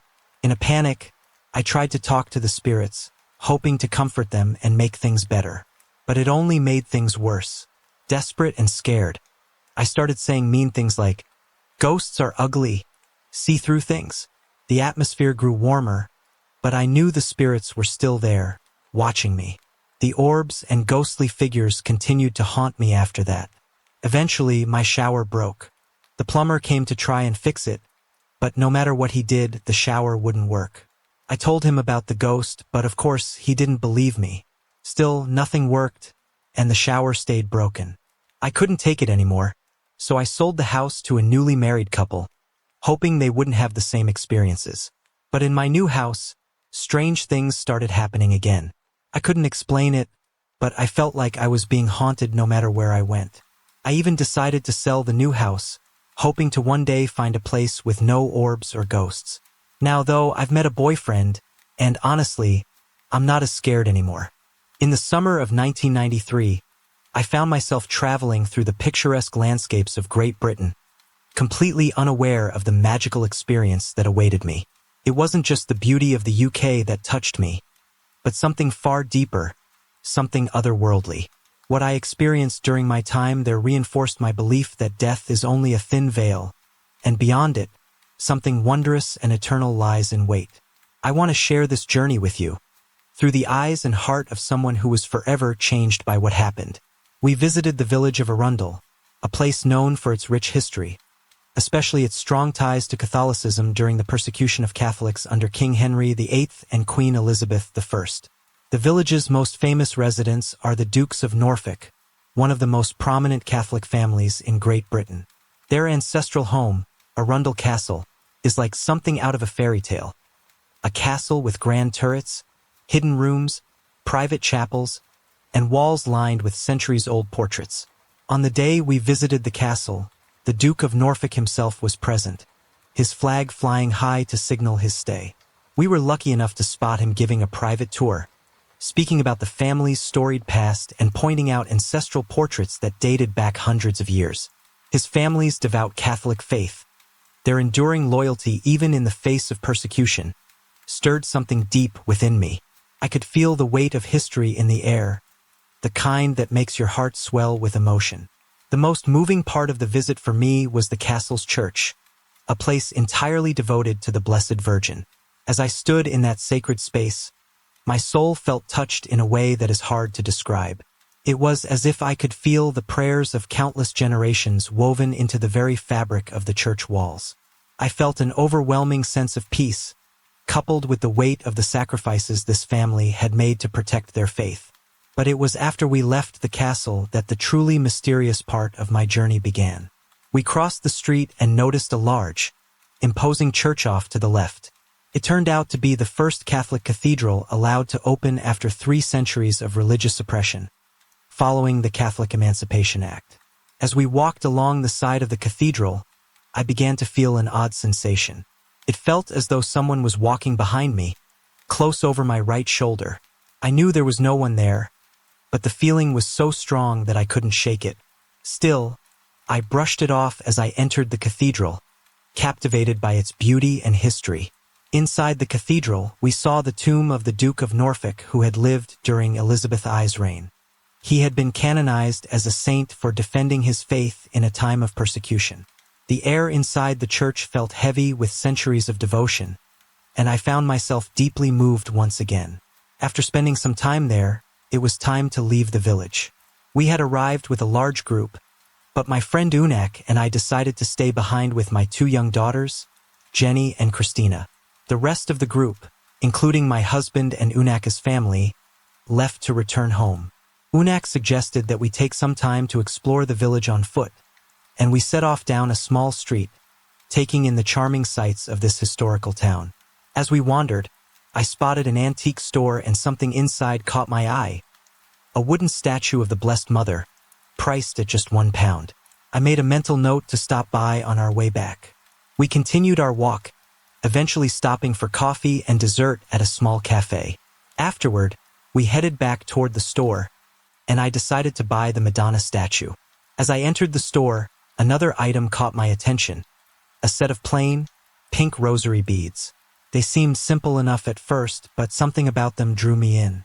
I picked them up and asked the store's owners, a kind elderly couple, if they knew who had owned the rosary.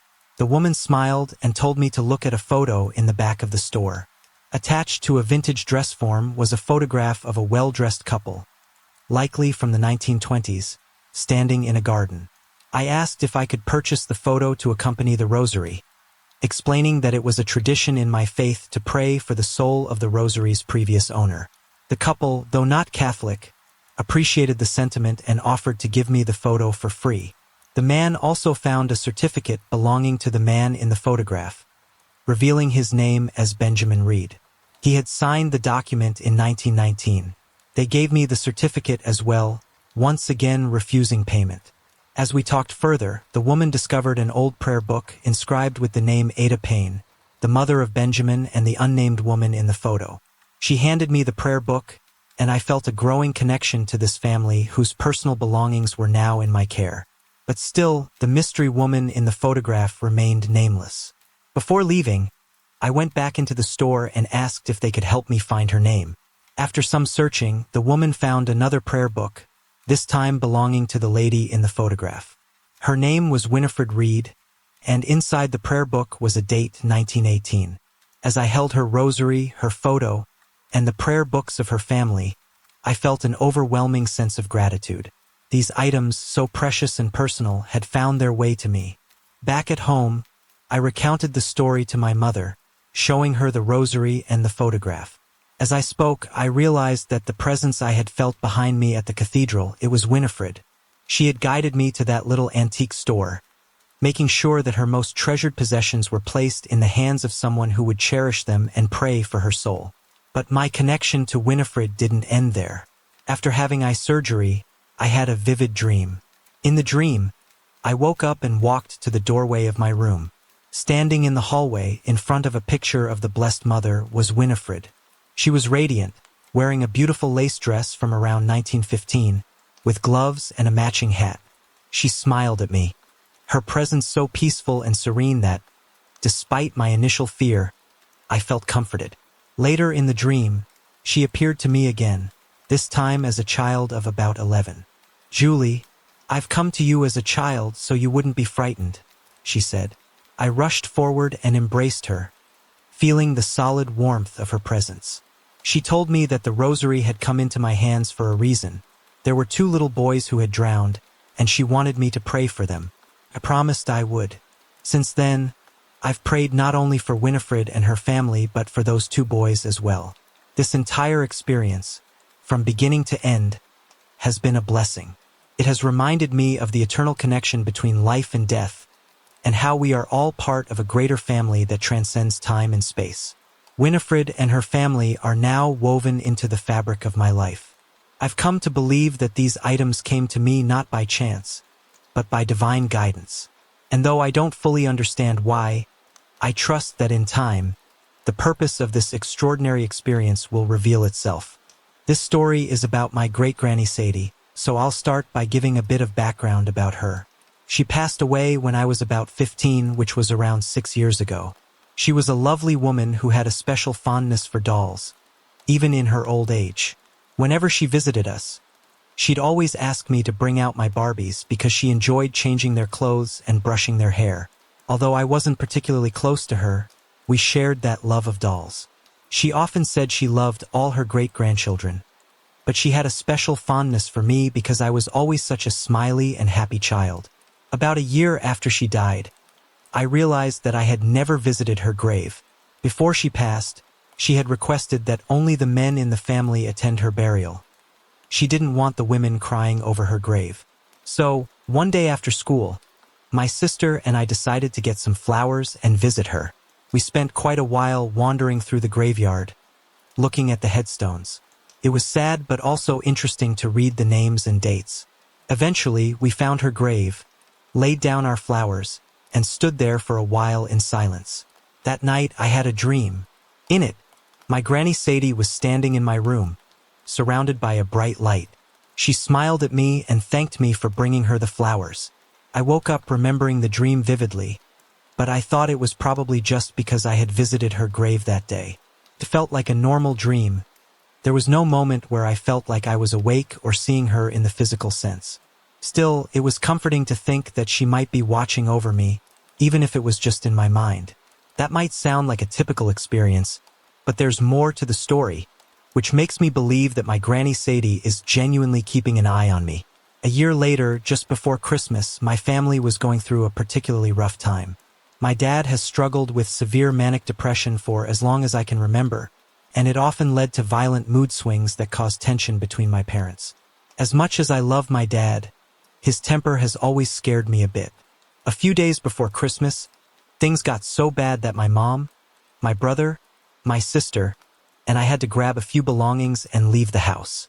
I won't go into the details, but it was the worst moment of my life so far, and I still feel a strong sense of guilt for leaving my dad behind. Not long after we left, my dad was found at home. He had overdosed on painkillers and antidepressants and was rushed to the hospital, where they pumped his stomach and admitted him to a psychiatric ward. With him in the hospital, we returned home. It was Christmas Eve, and the house was a mess. Pills were scattered in every room. The Christmas tree had been thrown away, and all the presents had been torn open. We were all so emotionally drained that, after cleaning up, we just went straight to bed. Late that night, the phone rang, waking me up. I instinctively knew it was my dad. I didn't want my mom, brother, or sister to deal with more stress, so I answered the call. My dad was on the other end, crying, telling me how he had tried to kill himself because we had left him. I talked to him for a while, calming him down and telling him we still loved him, but that he needed help. Once he was calmer, he hung up, and I went back to bed, completely exhausted from the emotional toll of the past few days. That night, I had another dream of my Granny Sadie. In the dream, she appeared above me, surrounded by the same bright light as before. This time, she simply said, "Tell your mum everything will be okay." I didn't remember the dream until the next day, while we were having Christmas dinner at my aunt's house. As soon as I remembered, I told my mom, and she burst into tears. I asked her if she believed me, and she said she did. My granny used to have similar dreams from time to time. This time, I didn't think it was just a coincidence. Although I cared about my Granny Sadie, I hadn't thought about her much recently, especially not with everything else going on. It was then that I truly believed she was watching over me, especially during that difficult time. As for my parents, they still have their ups and downs, but everything is okay now. I found a sense of comfort in knowing that Granny Sadie is keeping an eye on me. I'm sorry if I rambled a bit, but it felt important to explain everything my family was going through at the time. Without that context, my visit from Granny Sadie wouldn't seem like such a big deal. But to me, it meant everything. I'm a 21-year-old woman living just outside of Belfast, and I've lived in this house for about 16 years. It was newly built when we bought it, and the only person to have passed away here was my dad, about 7 years ago. My story begins around 4 years ago, sometime in July or August on a Saturday morning. I was woken up around 6 a.m. by a strange sensation, something pressing down on my chest. It was unnerving, but it happened again the following Saturday and every Saturday for 6 weeks straight, always around the same time. Each time, the sensation was so unsettling that I would leave the room. But one Saturday, feeling utterly exhausted, I decided I wasn't going to leave my room. Instead, I tried to go back to sleep. Just as I started to drift off, the pressure on my chest returned. Only this time it was harder. I struggled to breathe and felt like I had no choice but to get up and leave the room to escape it. Eventually, I decided to change bedrooms, moving across the landing into the spare room. While staying there, I began to hear breathing, always when I was lying down in bed. It felt as though someone was kneeling right next to me, breathing softly by my head. Even if I held my breath, I could still hear it. This happened most nights for about a month until I decided to move back into my original bedroom. That's when things started to get more intense. One Saturday, it always seemed to happen on Saturdays, my girlfriend and I were in my bedroom, chatting and relaxing. I left for about 30 minutes to grab lunch from a local garage, but when I came back, she was sitting downstairs. She told me that while I was gone, the computer chair had started moving on its own and that she had heard whispering. We went back upstairs, bringing 2 glasses of juice with us, and set them on the windowsill. A little while later, both glasses fell behind the bed, even though the headboard was against the window. I expected to find juice spilled everywhere, but when I looked behind the bed, both glasses were upright and nothing had spilled. Another time, while I was alone in my bedroom, a can of body spray was thrown across the room, followed about 30 minutes later by a nearly full 2-liter bottle of Coke. On some nights, I would wake up feeling as though there was an arm under my head, even though I was alone in bed. Other nights, I would feel the bed sag as if someone had sat on it, though there was no one there. I also started hearing whispering from the corner of the room, but I could never make out what it was saying. At this point, I no longer liked being in the house alone. I constantly felt watched and uncomfortable. Then, in October, things escalated. It was around 7 p.m., and I was walking down the hall toward the kitchen. The hallway is L-shaped, and as I rounded the corner, I saw a gray figure coming from the other direction. It had no distinct features, just a wispy human shape. Terrified, I ran back into the living room where my mother was sitting, too scared to see where the figure went. My girlfriend also saw a similar wispy figure once at the top of the stairs, though it was less formed. Now, onto the bathroom. This room terrified me. The taps would turn on full blast for no reason, and I couldn't take a shower without someone being in the room with me. I always felt like someone was standing by the toilet, watching me. Sometimes, when I walked past the bathroom, I'd see a tall, dark shadow standing there. The unsettling part? This shadow seemed to follow me, even when I was on holiday in the Republic of Ireland. One night, I heard something calling my name, and my girlfriend heard it too. I've also had moments where I heard my mother calling me angrily from another room, but when I asked her what she needed, she insisted she hadn't called me. These kinds of things happened regularly over the next 2 years. Then it all seemed to come to a head. I was going through a breakup with my girlfriend and feeling quite down. One night, I woke up unable to move, feeling like something was holding me down. I couldn't scream or move. I was absolutely terrified. In my head, I started reciting the Lord's Prayer, even though I'm not a religious person. Eventually, the paralysis lifted, and I was able to move again. A similar incident happened during the day. I was taking an afternoon nap in my mom's bedroom when I woke up, once again pinned to the bed, unable to move or speak. This time, I saw a figure standing beside the bed, watching me. It was gray and featureless, with a hazy outer edge. As it moved inward, the figure became more solid and darker in color. It was about the size of a 10-year-old boy. The most frightening experience, though, happened on the sofa. I had resorted to sleeping there because I was too scared to sleep in my room. I must have fallen asleep while watching TV with the lights on. When I woke up, I was pinned to the sofa by the same unseen force. The entire room felt like it was vibrating, and there was a loud static noise mixed with what I can only describe as the yowl of a cat. Even now, just thinking about it sends shivers down my spine and brings tears to my eyes. I could feel something touching me inappropriately. It might have lasted only a minute, but it felt like forever. Then, it stopped, and I was able to get up and scream for my mom. Since that incident, the activity in the house has mostly stopped, though the occasional strange thing still happens. I know this sounds far-fetched, but I know what I experienced, and I was definitely awake when it happened. I'm curious to hear if anyone has an explanation for what I went through. I've always been fascinated by the paranormal, and for 8 years, I was lucky enough to live in a haunted house. This was a townhouse in Chester, and shortly after we moved in, we started hearing the front door slam, followed by the sound of someone running up the stairs. Initially, we brushed it off, thinking it was just our neighbors slamming their door and running upstairs, as their house was right next to ours.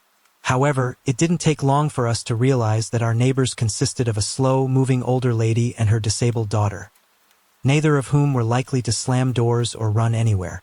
Still, we didn't think much of it and chalked it up to being one of those things. Then, one evening while I was working late, my very skeptical partner had an experience of his own. He was lying in bed, not asleep but turning over a work problem in his mind, when he became aware of something standing beside him. When he opened his eyes, he caught a glimpse of a small figure dressed in white with very blonde hair, slipping out of the bedroom. Our daughter was around 3 or 4 years old at the time and had blonde hair, and that night she was wearing a white nightdress. My partner quickly got up, assuming she had been disturbed in her sleep and had come to us for comfort, only to return to her room when she thought he was asleep. He followed her into her room, expecting to find her awake, but instead, she was fast asleep, snuggled deep under her covers, warm and undisturbed. He checked on our 2 sons, who were also fast asleep. It wasn't until he returned to our room that he realized he hadn't heard the bedroom door open, something that would have been impossible to miss, as it dragged heavily on the carpet when moved. That was when we started to pay more attention to the strange happenings around the house. About a year after that incident, A friend came over to visit another friend of ours who lived a few doors down. "Is she poorly?" she asked, referring to my little girl. "No, why?" asked my friend. The visitor explained, "Oh, I saw her looking out of the bedroom window when I passed by. She looked quite pale and didn't wave back at me." My friend said she went cold when she heard this and replied, "The whole family is away for the weekend. I was the one who opened the curtains and turned off the lights a few hours ago." Her husband was called, and the three of them searched the house top to bottom. But, of course, they found nothing. This is how things went for most of the time we lived in that house. Every month or so, we'd hear the front door slam, followed by the sound of running footsteps. Sometimes, out of the corner of our eyes, we'd catch glimpses of something white. With young children in the house and being in a time of negative equity, we didn't say much about it. It didn't scare us, and it just became part of life there.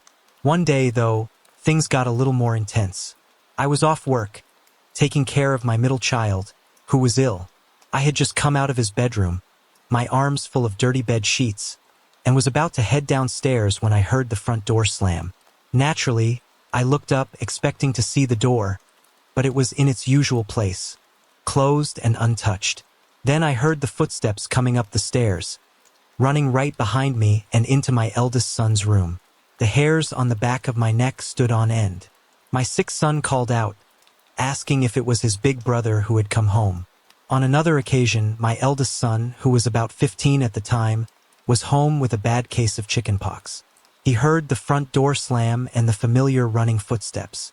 Knowing it was too early for either his dad or me to be home, he was startled when the footsteps ran directly into his room. He later phoned me at work, angrily demanding to know why we hadn't told him the house was haunted.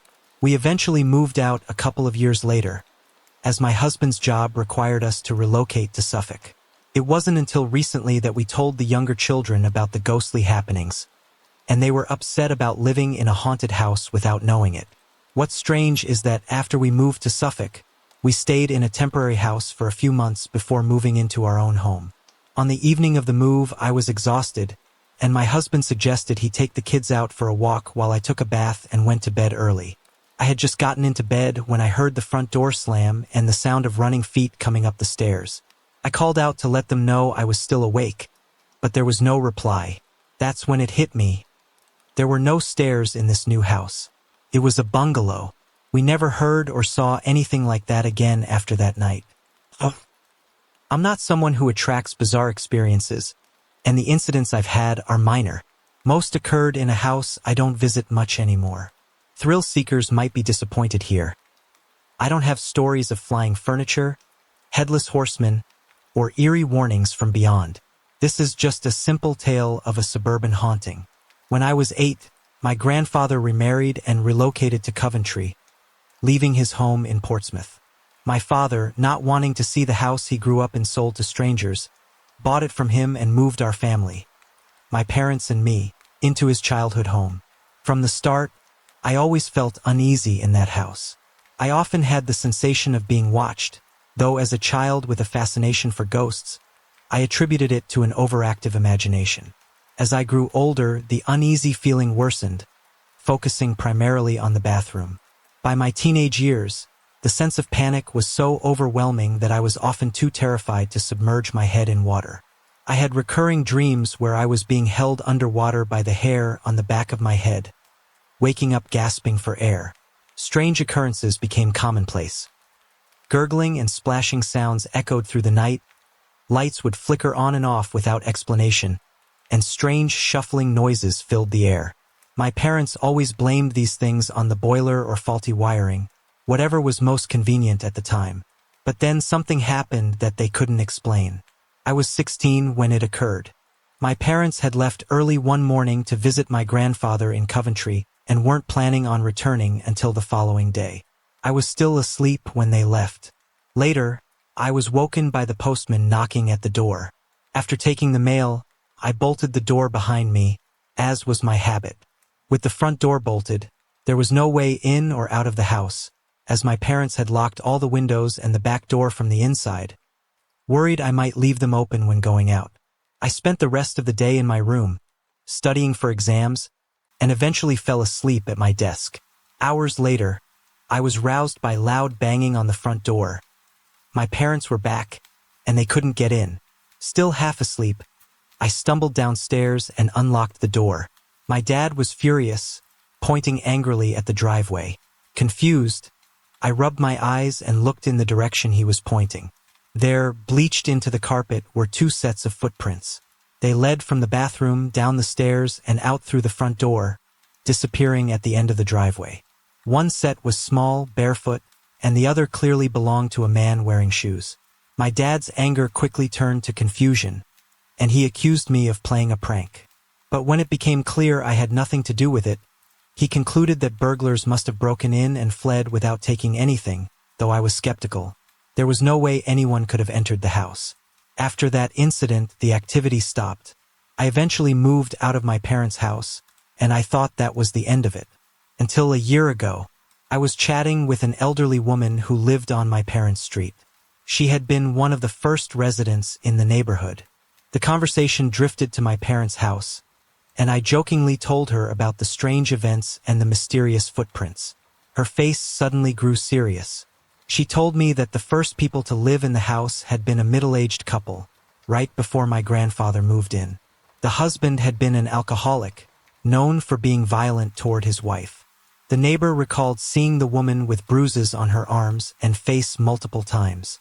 The violence escalated one night when the husband came home from a bar, drunk and enraged after being thrown out for fighting with the staff. The wife had been in the bathroom washing her hair. He stormed in and, in a drunken fury, forced her head underwater. She struggled free and managed to run out of the house, but he caught up with her at the end of the driveway and beat her to death. Afterward, he turned himself in to the police and later hung himself in prison. I can't help but wonder, were the footprints we saw the spirits of that tragic night, retracing their final steps? Either way, I don't like going back there. These days, I prefer my parents visit me instead. I grew up in a house built in the 17th century. It had a peaceful atmosphere for the most part, except for one room, my bedroom, where I lived from birth until I was 18. This room was located at the back of the house, off a long hallway about 15 feet in length. It had a large cupboard that led to a passage with a spiral staircase down to the basement. My first experience with the strange presence in this room happened when I was just 4 years old. I remember it vividly. I had a dream of a man's face, wearing a hood, just staring at me, mocking and humiliating. That's all he did, just stared. I pulled myself out of the dream and woke up, but as soon as I did, I felt something grab me under the covers, like a hand wrapping around my ribcage. I jumped away, and then I heard a cackling, mocking laugh right in my ear. Terrified, I ran to the door, calling for my mother. As I stood there, the light above my bed began swinging back and forth. It was still moving when my mother came into the room just a few seconds later. I told her everything, but she tried to rationalize it. She said it must have been a bad dream, that the cackle I heard was probably a fox crying in the garden, and that I must have accidentally hit the light when I woke up. This wasn't possible, as even standing on my bed, I couldn't reach the light. Years later, when I was 18, my mother confessed that when I was a baby, she used to breastfeed me in that room at night.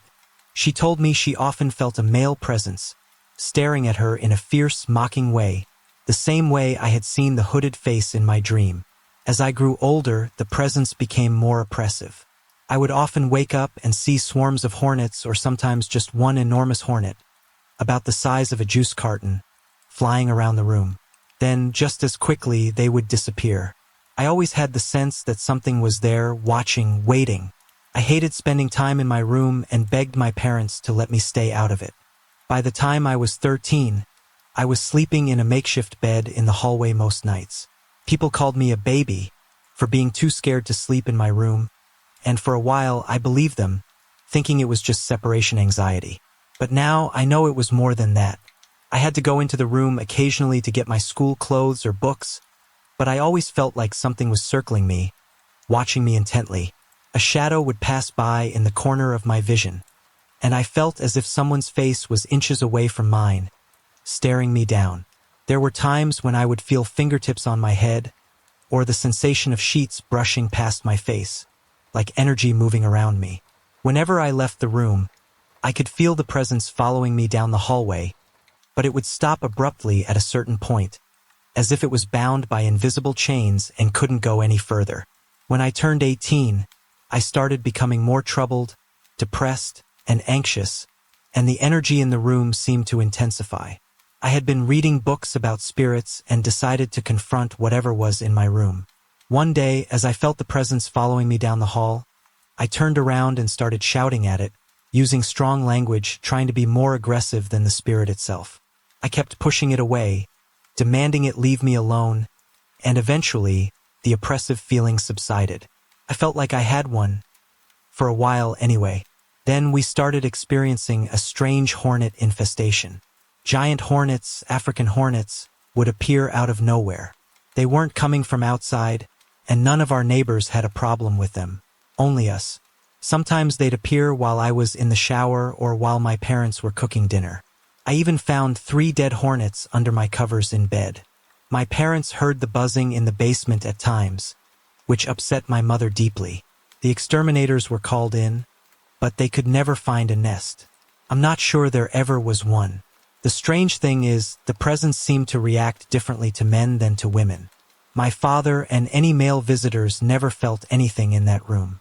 But the energy seemed to activate around women, especially my mother and me.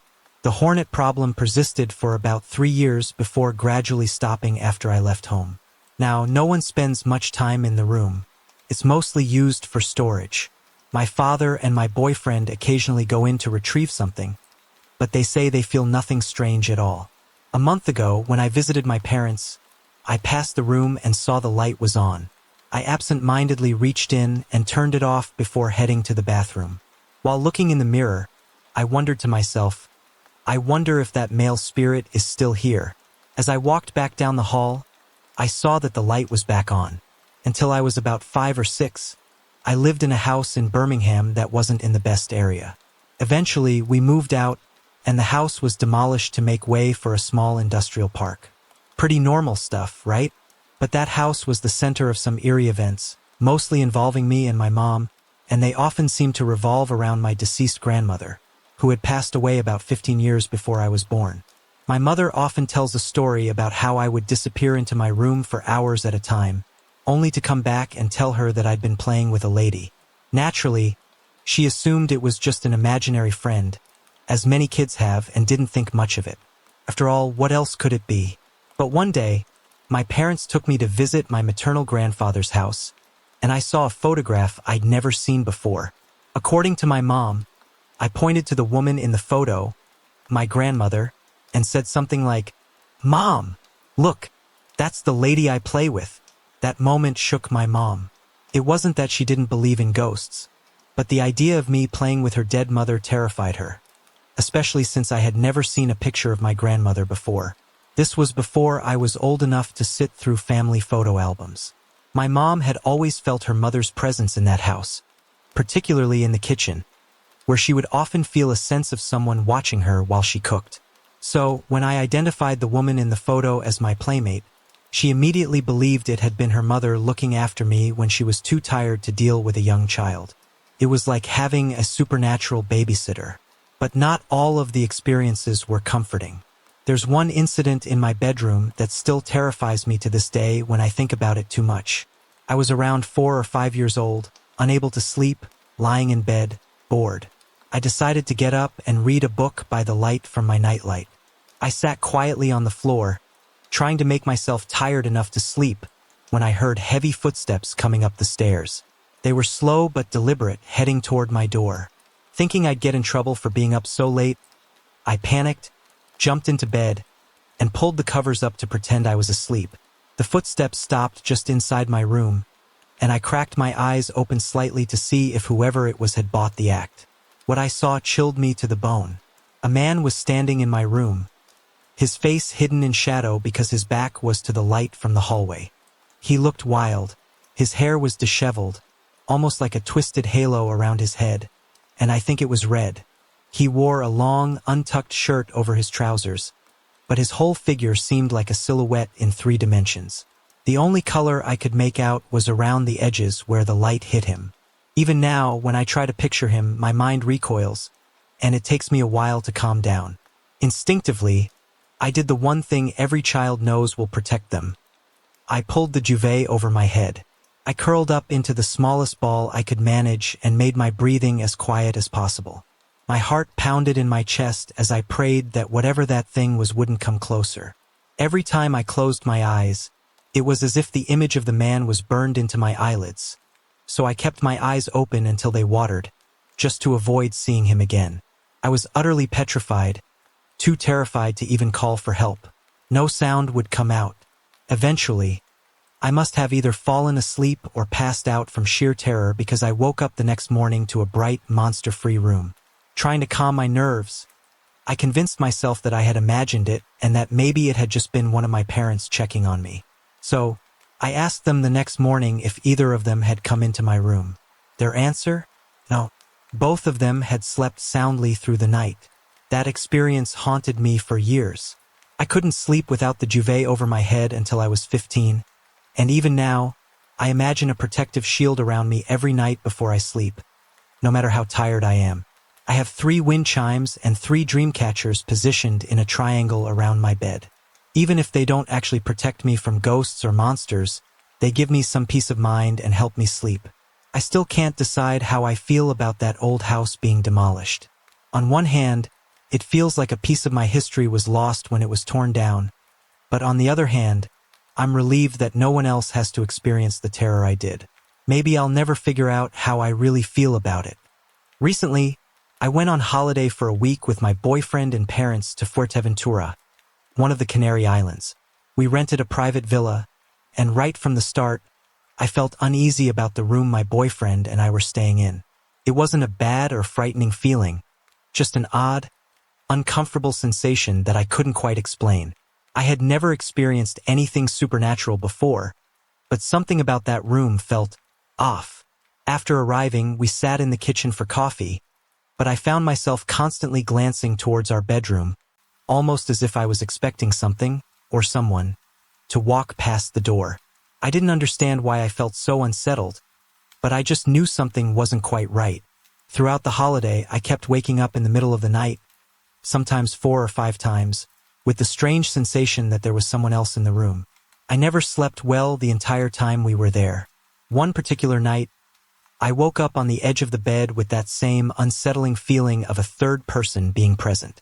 The bedside table next to our bed was gently thudding against the wall. I watched it for a few moments, wondering what could be causing it. I even shifted away from the bed, thinking maybe I was somehow responsible. But as I expected, the table continued to thud softly against the wall. It wasn't violent, just a gentle, rhythmic sound. Oddly, I wasn't scared. I was too tired to care and fell back asleep. The next morning, I woke up still feeling like something was wrong with that room, but I didn't tell my boyfriend or parents. After all, who would believe a modern Spanish villa could be haunted? On the second night, I woke up more than usual because my back had gotten badly sunburned that day. I kept a bottle of after-sun cream on the bedside table to reapply throughout the night. One of the times I woke up, I put some cream on my hand and leaned forward in bed to rub it on my back. That's when I glanced into the long mirror beside the bed and saw something I'll never forget. Even though the room was dark, I clearly saw a tall, thin man in the reflection.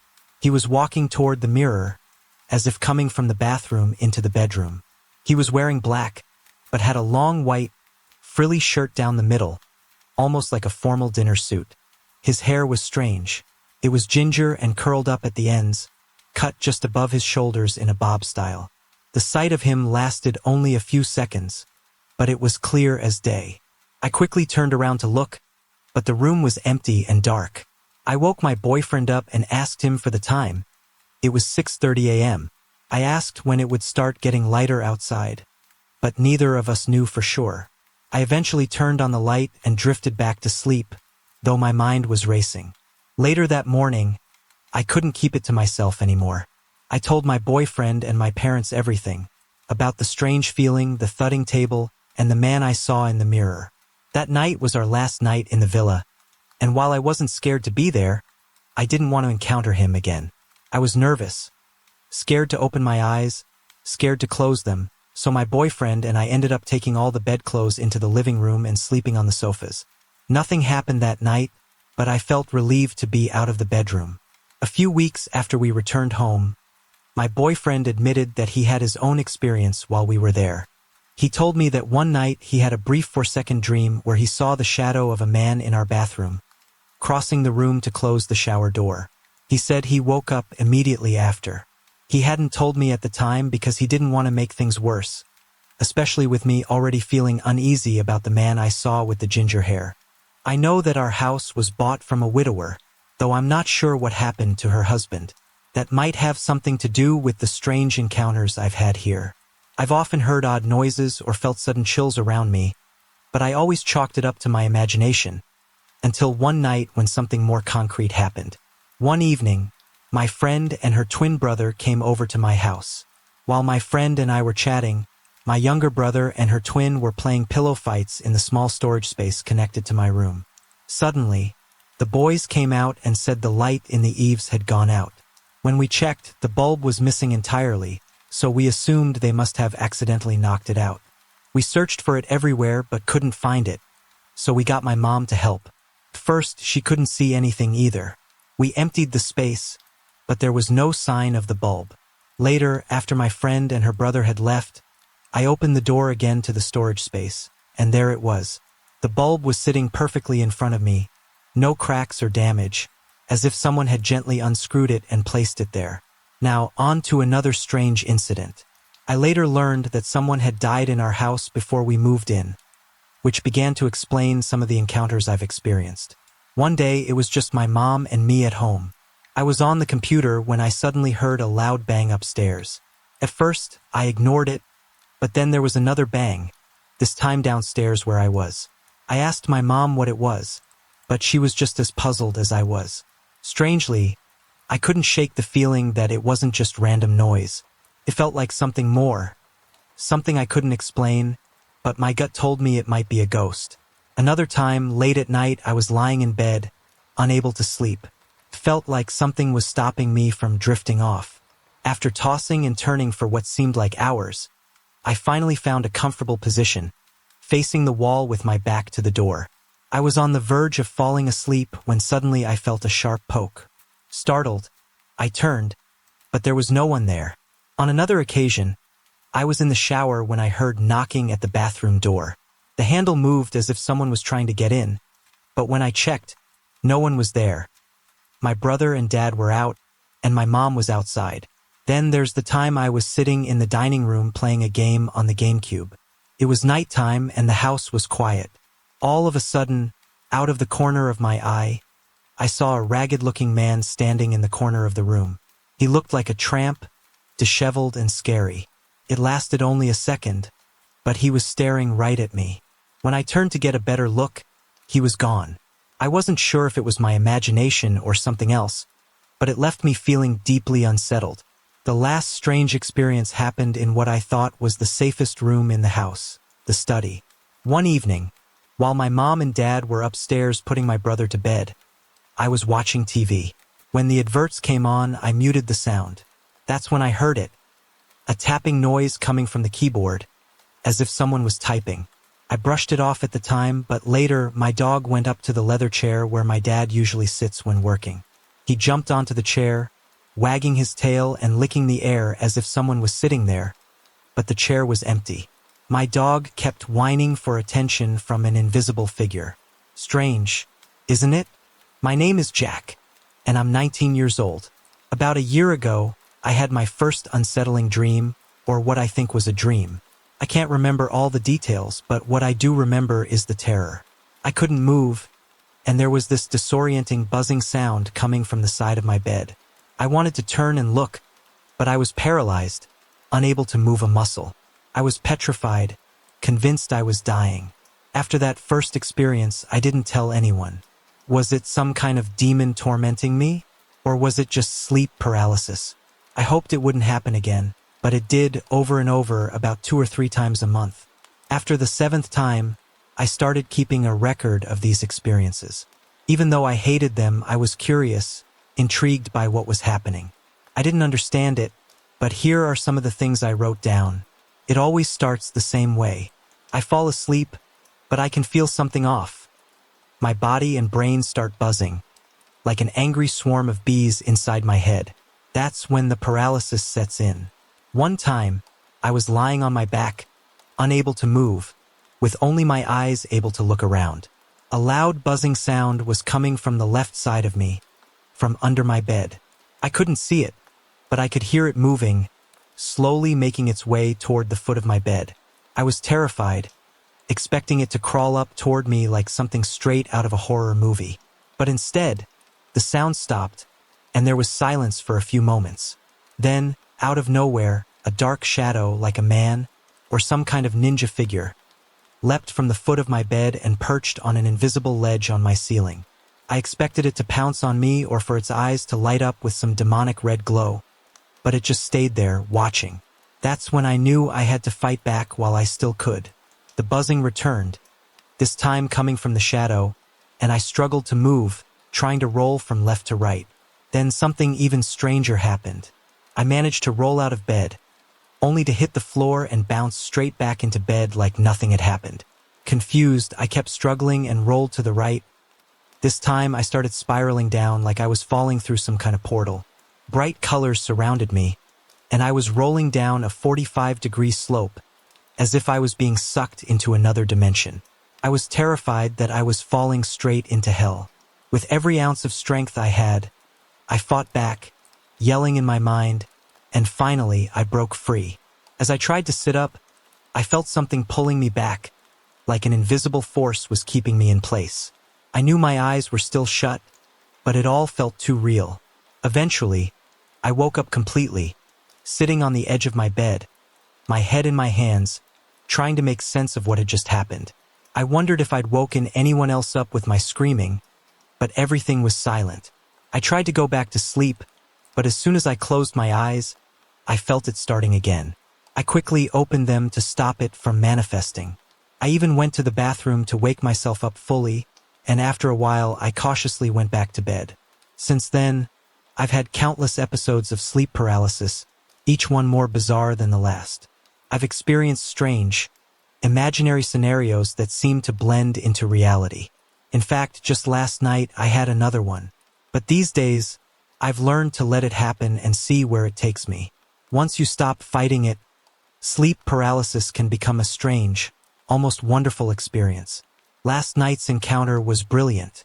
As usual, it started with the terrifying buzzing noise, but this time, something incredible happened. I felt myself being lifted into the air by an invisible force, with the covers still on me. I thought I was going to be thrown into the ceiling, but I didn't struggle. I just let it happen. I was levitated about 6 feet above my bed, hovering in midair. Then, I was gently strafed over the floor, as if I was being carefully moved. I thought I'd be dropped, but instead, I was slowly lowered back onto my bed, just as I'd been lifted. Overwhelmed by the experience, I tried to wake up, but as usual, it was a struggle to fully break free from whatever was holding me. But with a little trust, I've learned that these experiences can be bizarre and even fascinating. I now believe that if you allow sleep paralysis to manifest, it can become something otherworldly, an experience that takes you beyond your body, or maybe even within your own mind. Perhaps it's a part of the brain we don't fully understand, something that activates only during these episodes. After all, they say we only use a small percentage of our brain's potential. Whatever the explanation may be, I'm still searching for answers. I've never been one to believe in ghosts. I'm not entirely sure why. Maybe I just feel like some things aren't possible. So, it was quite a surprise when something unexplainable happened to me. In August 2007, my mother asked if she could take my 5-year-old daughter, with her long blonde hair, on holiday to the Lake District for a week. My husband and I discussed it and decided to say yes. We couldn't afford a holiday ourselves, as I had just had another baby, so we thought it would be a nice experience for our daughter. She went away with my mom, stepdad, and younger sister, while I stayed home in Northfield, Birmingham, with my baby. The first few days were uneventful. My husband went to work as usual, leaving me with the baby. But on the third day of my daughter's absence, something strange happened. It was around 5 p.m., and I was bathing my baby. Just the two of us in the house along with our two cats. We have a black cat and a gray and white one. As I was bent over the bath, behind me were the stairs leading up to our bedrooms. Out of the corner of my eye, I saw a figure, small and childlike, come from the stairs as though it had just climbed them. It walked right across behind me, heading toward either my bedroom or the baby's. When I turned around, there was no one there. I told myself it was just my black cat playing tricks on my imagination. After all, the figure seemed about the same size as my cat. But when I went downstairs, I found him fast asleep under a tree in the garden, and the gray and white cat was curled up on the sofa. I shrugged it off and went about my evening, convincing myself it was nothing. The next evening, something similar happened again. I was bathing my baby, this time around 4 p.m. when I saw the same figure, a little girl around 7 years old with long dark hair, dressed in what looked like an old-fashioned dress, either green or navy with a Victorian style. She walked behind me, coming from the staircase and disappearing into one of the bedrooms, just like before. At this point, I started to think maybe I was just missing my daughter and imagining things. After all, I'd been hearing from her every day, so I knew she was safe and having fun. I told my husband about it and he got spooked. He believes in things like ghosts far more than I do, and stories like this tend to give him goosebumps. But I told him not to overreact. It was probably just my imagination. I skipped the bath routine the following day, and nothing happened. No little girl, no strange sightings. Then, on the day my daughter was due to come home, I bathed my baby again. It was earlier in the day this time, around 11 a.m., after breakfast. And sure enough, as I bent over the bath, I saw her again. The same little girl, wearing the same old-fashioned dress, walking the exact same way. After getting my son out of the bath, I heard creaking sounds from the landing upstairs. I assumed it was my black cat again, as he's large and heavy enough to make noise when walking. But when I went to check, he was outside in the garden, playing with our other cat. I realized that this little girl only appeared when I was upstairs with my baby. I never saw her downstairs, not once. She never followed me down, and she made no effort to interact. It was as if she was bound to the upper floor of the house. Once my daughter came home from her trip, I tried to push the experience out of my mind. Life returned to normal, although I still hear the occasional creak on the landing from time to time. But since that last encounter, I haven't seen the little girl again. What struck me most was how different she was from my daughter. While my daughter has pale skin and long blonde hair, this girl had long dark hair and was extremely pale, almost ghostly. I couldn't make out her eyes or other facial features, but I could tell from her cheek that she was Caucasian. Her dress looked Victorian or at least very old-fashioned. I'm still confused about what I saw. I don't know if she was real or just a figment of my imagination, but I don't want to disrespect her if she is real. She never caused any harm or made much noise, just quietly appeared and disappeared. I no longer live in the house where this happened, but I'm still disturbed by the events and would really like to hear others' opinions on why it all occurred. The house was brand new, no previous occupants. My partner, young son, and I were the first to live there. It started with orbs. I couldn't see them with my naked eye, but they showed up in almost every photo I took with my digital camera. There were literally hundreds of orbs in every room, especially the living room and master bedroom, but also in my son's room and the kitchen. I wasn't frightened by them at first. In fact, I was more intrigued. However, in the last 18 months of living there, strange things started happening, and over time they became more intense. It eventually felt like there was a constant presence in the house. Something or someone always there, watching and listening to everything I did. Items in the kitchen, like eggs, plates, and cups, would be moved, but in a subtle way. It wasn't poltergeist-like chaos, but rather things being discreetly shifted when I wasn't looking. It didn't bother me too much at first, but the sense of being watched steadily grew. Then, one evening, my partner and I were sitting together in the living room when we heard it. A very loud, mechanical-sounding woman's voice came from the kitchen. The voice was robotic, and though we couldn't make out the words, it was clear that it was a woman speaking. We looked at each other, both realizing that neither of us had imagined it. But nothing else happened that night, so we brushed it off and didn't dwell on it. A few days later, I was alone in the house, upstairs in the bathroom. Suddenly, I heard a voice behind me, just to my right, as if someone was sitting on the basin. This time, it wasn't robotic. It was the voice of a mature woman, perhaps in her 50s or older, speaking in a foreign language. The voice was loud and clear, but I couldn't understand what she was saying. It sounded to me like Spanish or something similar. The voice carried on for what felt like 10 to 15 seconds, and I listened intently, trying to make sense of it. Then, as the voice faded, I caught the last part of what she said. It sounded like Latin. I know it sounds crazy, but I swear she said something like, Ella es Dominus. Later, I looked it up and found it could mean she is the master of the house, in Latin or something similar. I was absolutely petrified. After that, the feeling of something always being there intensified. While I didn't hear the voice again, the constant sense of being watched became unbearable. A few months later, I decided to move. Since moving to my new home, I haven't experienced anything similar. I've taken photos with the same camera, but there are no orbs. It's like the strange occurrences were tied to that house alone. I recently started working at a new sandwich shop located in a newly renovated building block in my town. The bottom floor has been turned into shops, while the upper floors have been converted into luxury flats. Our shop is at the end of the block, right by the alley, and over the past few months, my coworkers and I have noticed some strange occurrences. I usually work the closing shift, which runs from around 4 or 5 p.m. until about 10:30 or 11 p.m. During these shifts, it's usually just two of us working, and over the last few months, I've gotten to know the others who close with me pretty well. The back area of the store is quite small and feels a bit claustrophobic. It's separated from the front, so you can't see the back from the front of the store or even from the middle. There's also a back door, and we've all noticed that it seems to have a mind of its own. Sometimes it's open when no one has touched it, and other times it's closed when it was left open. Recently, it started locking and unlocking itself too. One night, we were letting some dishes dry, and a few containers were stacked on top of each other near the sink. While we were out in the front of the store, we heard a loud bang. Rushing to the back, we found that the containers had fallen off the sink, which has a 3-inch lip to prevent spills. Strangely, one container had ended up near the back door, while the other was on the opposite side of the room.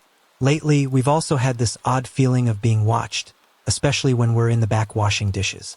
Even when we're out front and there are no customers, the sensor that alerts us to someone entering will occasionally go off by itself.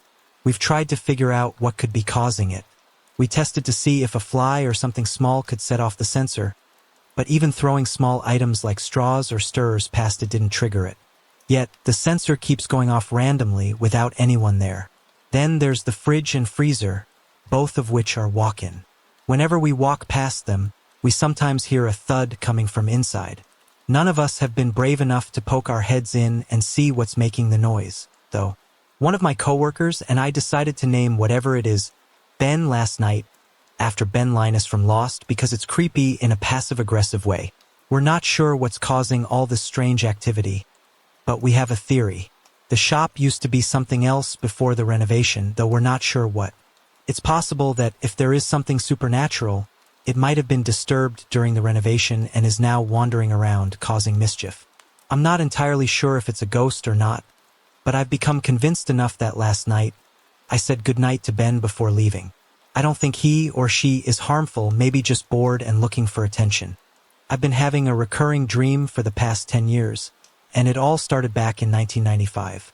At the time, I was married. I eventually got divorced in 2003 and left the family home with my 2 boys. I'm not sure how to explain this dream, so I'll just dive into how it starts and how I always know it's coming. Before the dream, I begin to feel uneasy, jumpy, even hours before bed. It's like there's someone watching me, though I try to shake off the feeling. As bedtime approaches, the sense of dread becomes overwhelming, and I find myself scared to sleep in the bedroom. What's strange is that even though I live with my boyfriend and my youngest son now, the fear remains. My eldest son has his own place, but whenever I tell them how I'm feeling, they try to reassure me, saying, "Don't be silly, We're here with you. Before bed, I light a candle and turn on the radio, hoping the music will distract me and help me relax. I usually manage to fall asleep, but then I wake up suddenly. That's when I sense it, someone or something is in the room with me.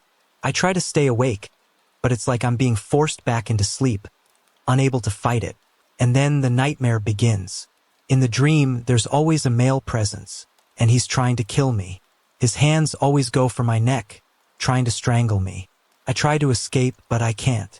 It's only when his hands touch my neck that I find my voice and shout for help, which jolts me awake. What's even more unsettling is that this presence has followed me to different family homes over the years. The first time I had the dream was at my grandfather's house in India. Then it happened in my marital home. After that, it happened again at my uncle's home in the USA. When I moved into my current 2-bedroom apartment, the dream stopped for a while, about 2 years of peace. But then, 2 years ago, the feeling came back, and so did the dream, except this time it was even more terrifying. This time, the presence wasn't just after me. It was after my eldest son. I had the dream twice, and both times I managed to save him. In the second dream, I stood in front of the presence and told my son to run. Felt more real, more intense than ever before.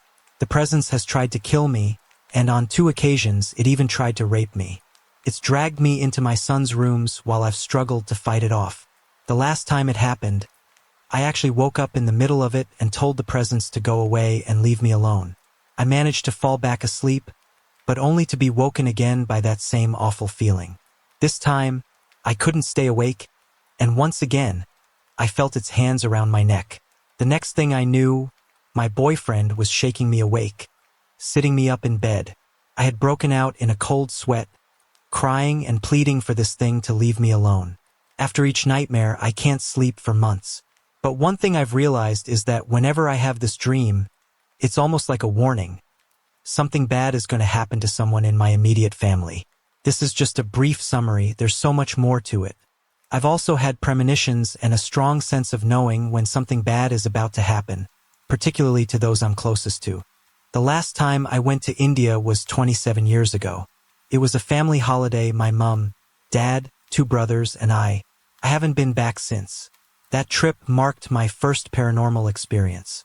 Our family holidays to India were always lengthy, lasting 2 to 3 weeks during the summer holidays.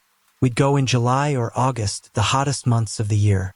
This particular experience took place at my grandparents' house in a small village.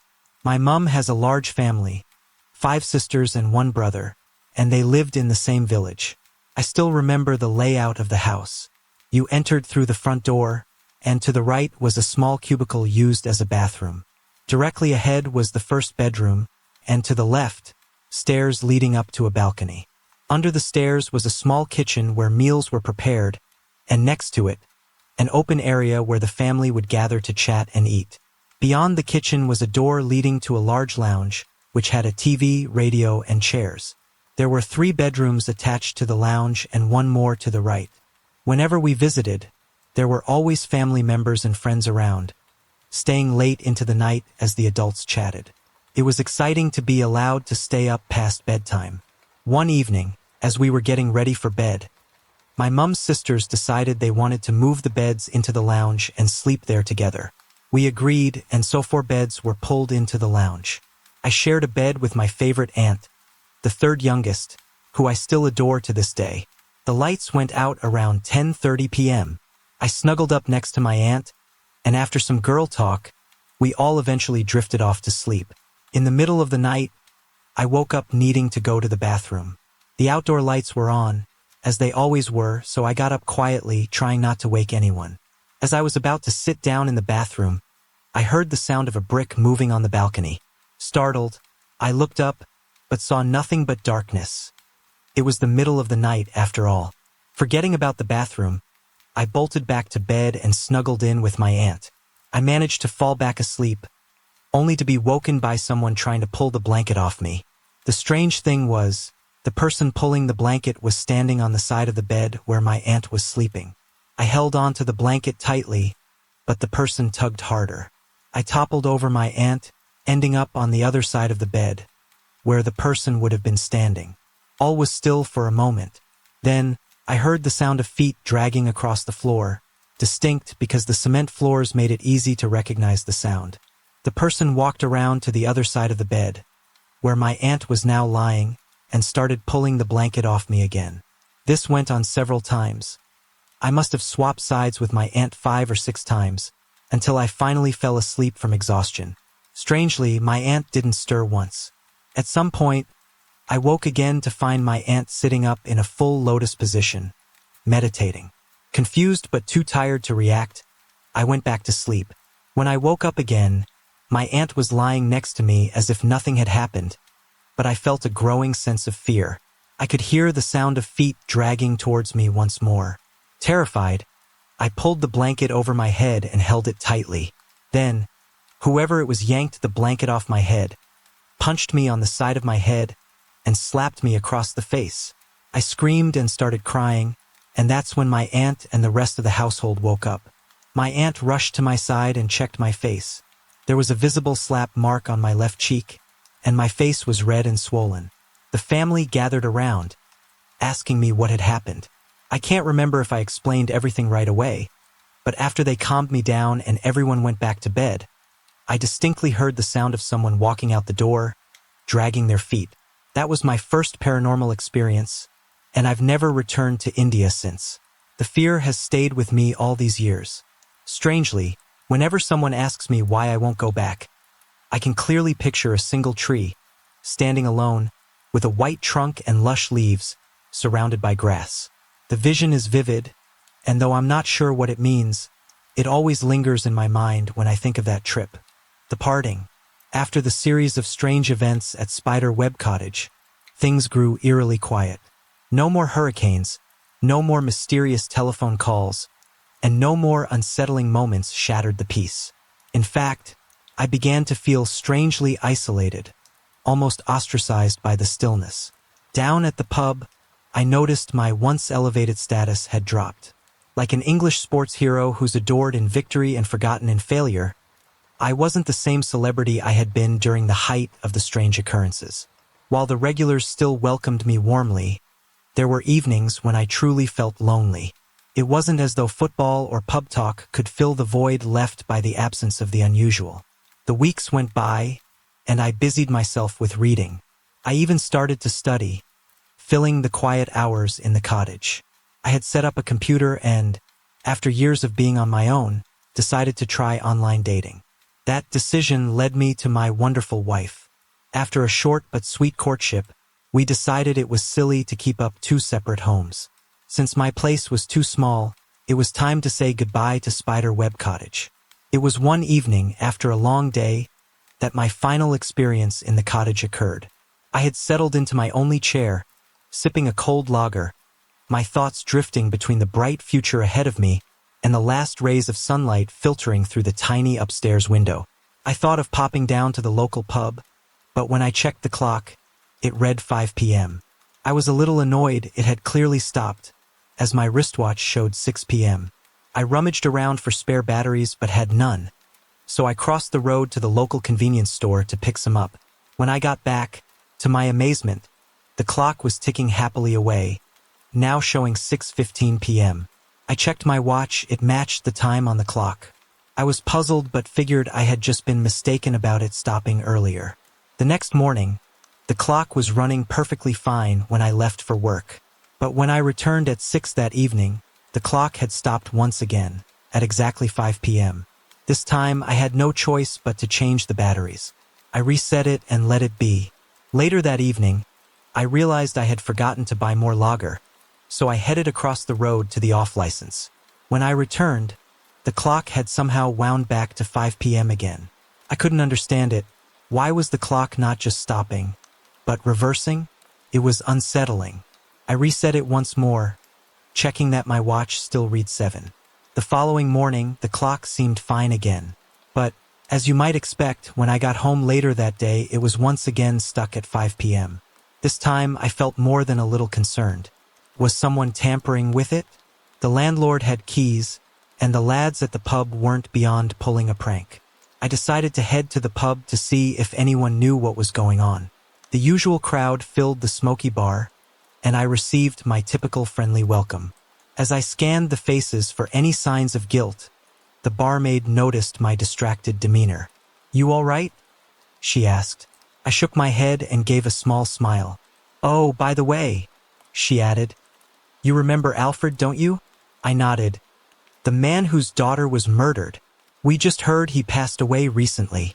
Found dead in bed by his daughter in Cornwall, I believe." "When did it happen?" I asked. "I'm not sure. A few days ago, I think. His daughter called to tell us. She mentioned your name. Said Alfred would have wanted you to know." I wanted to ask more, to find out if Alfred's time of death and the strange behavior of my clock had coincided. But the coincidence felt overwhelming, and my courage failed me. I headed home, my mind spinning with questions. Back at the cottage, the clock ticked along steadily, as if nothing had ever happened. To this day, it has never skipped a beat since that final week. I said goodbye to Spider Web Cottage shortly after. There was a sadness in leaving, not just for the cottage itself, but for the peculiar events that had kept me company during my time there. It felt like I had been a part of something unusual, something few people ever experience. Since leaving, nothing unexplained has crossed my path again. This occurred in March 1992, and I remember it as if it happened yesterday. It was a gloomy Sunday afternoon in early March, cold, windy, and typical for the time of year. I had just finished lunch and settled comfortably in my armchair in front of a nice log fire, the TV playing in the background. It would have been a perfect afternoon, except that I had to return to work around 4 p.m. As a stockman, I had cattle to feed, so I couldn't fully enjoy the relaxation. My cottage was in a small hamlet in Dorset, southern England.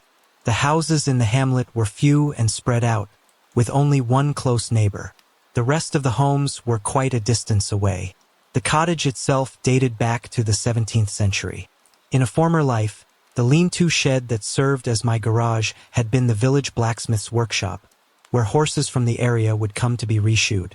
The soot-blackened walls were still there, a testament to its history.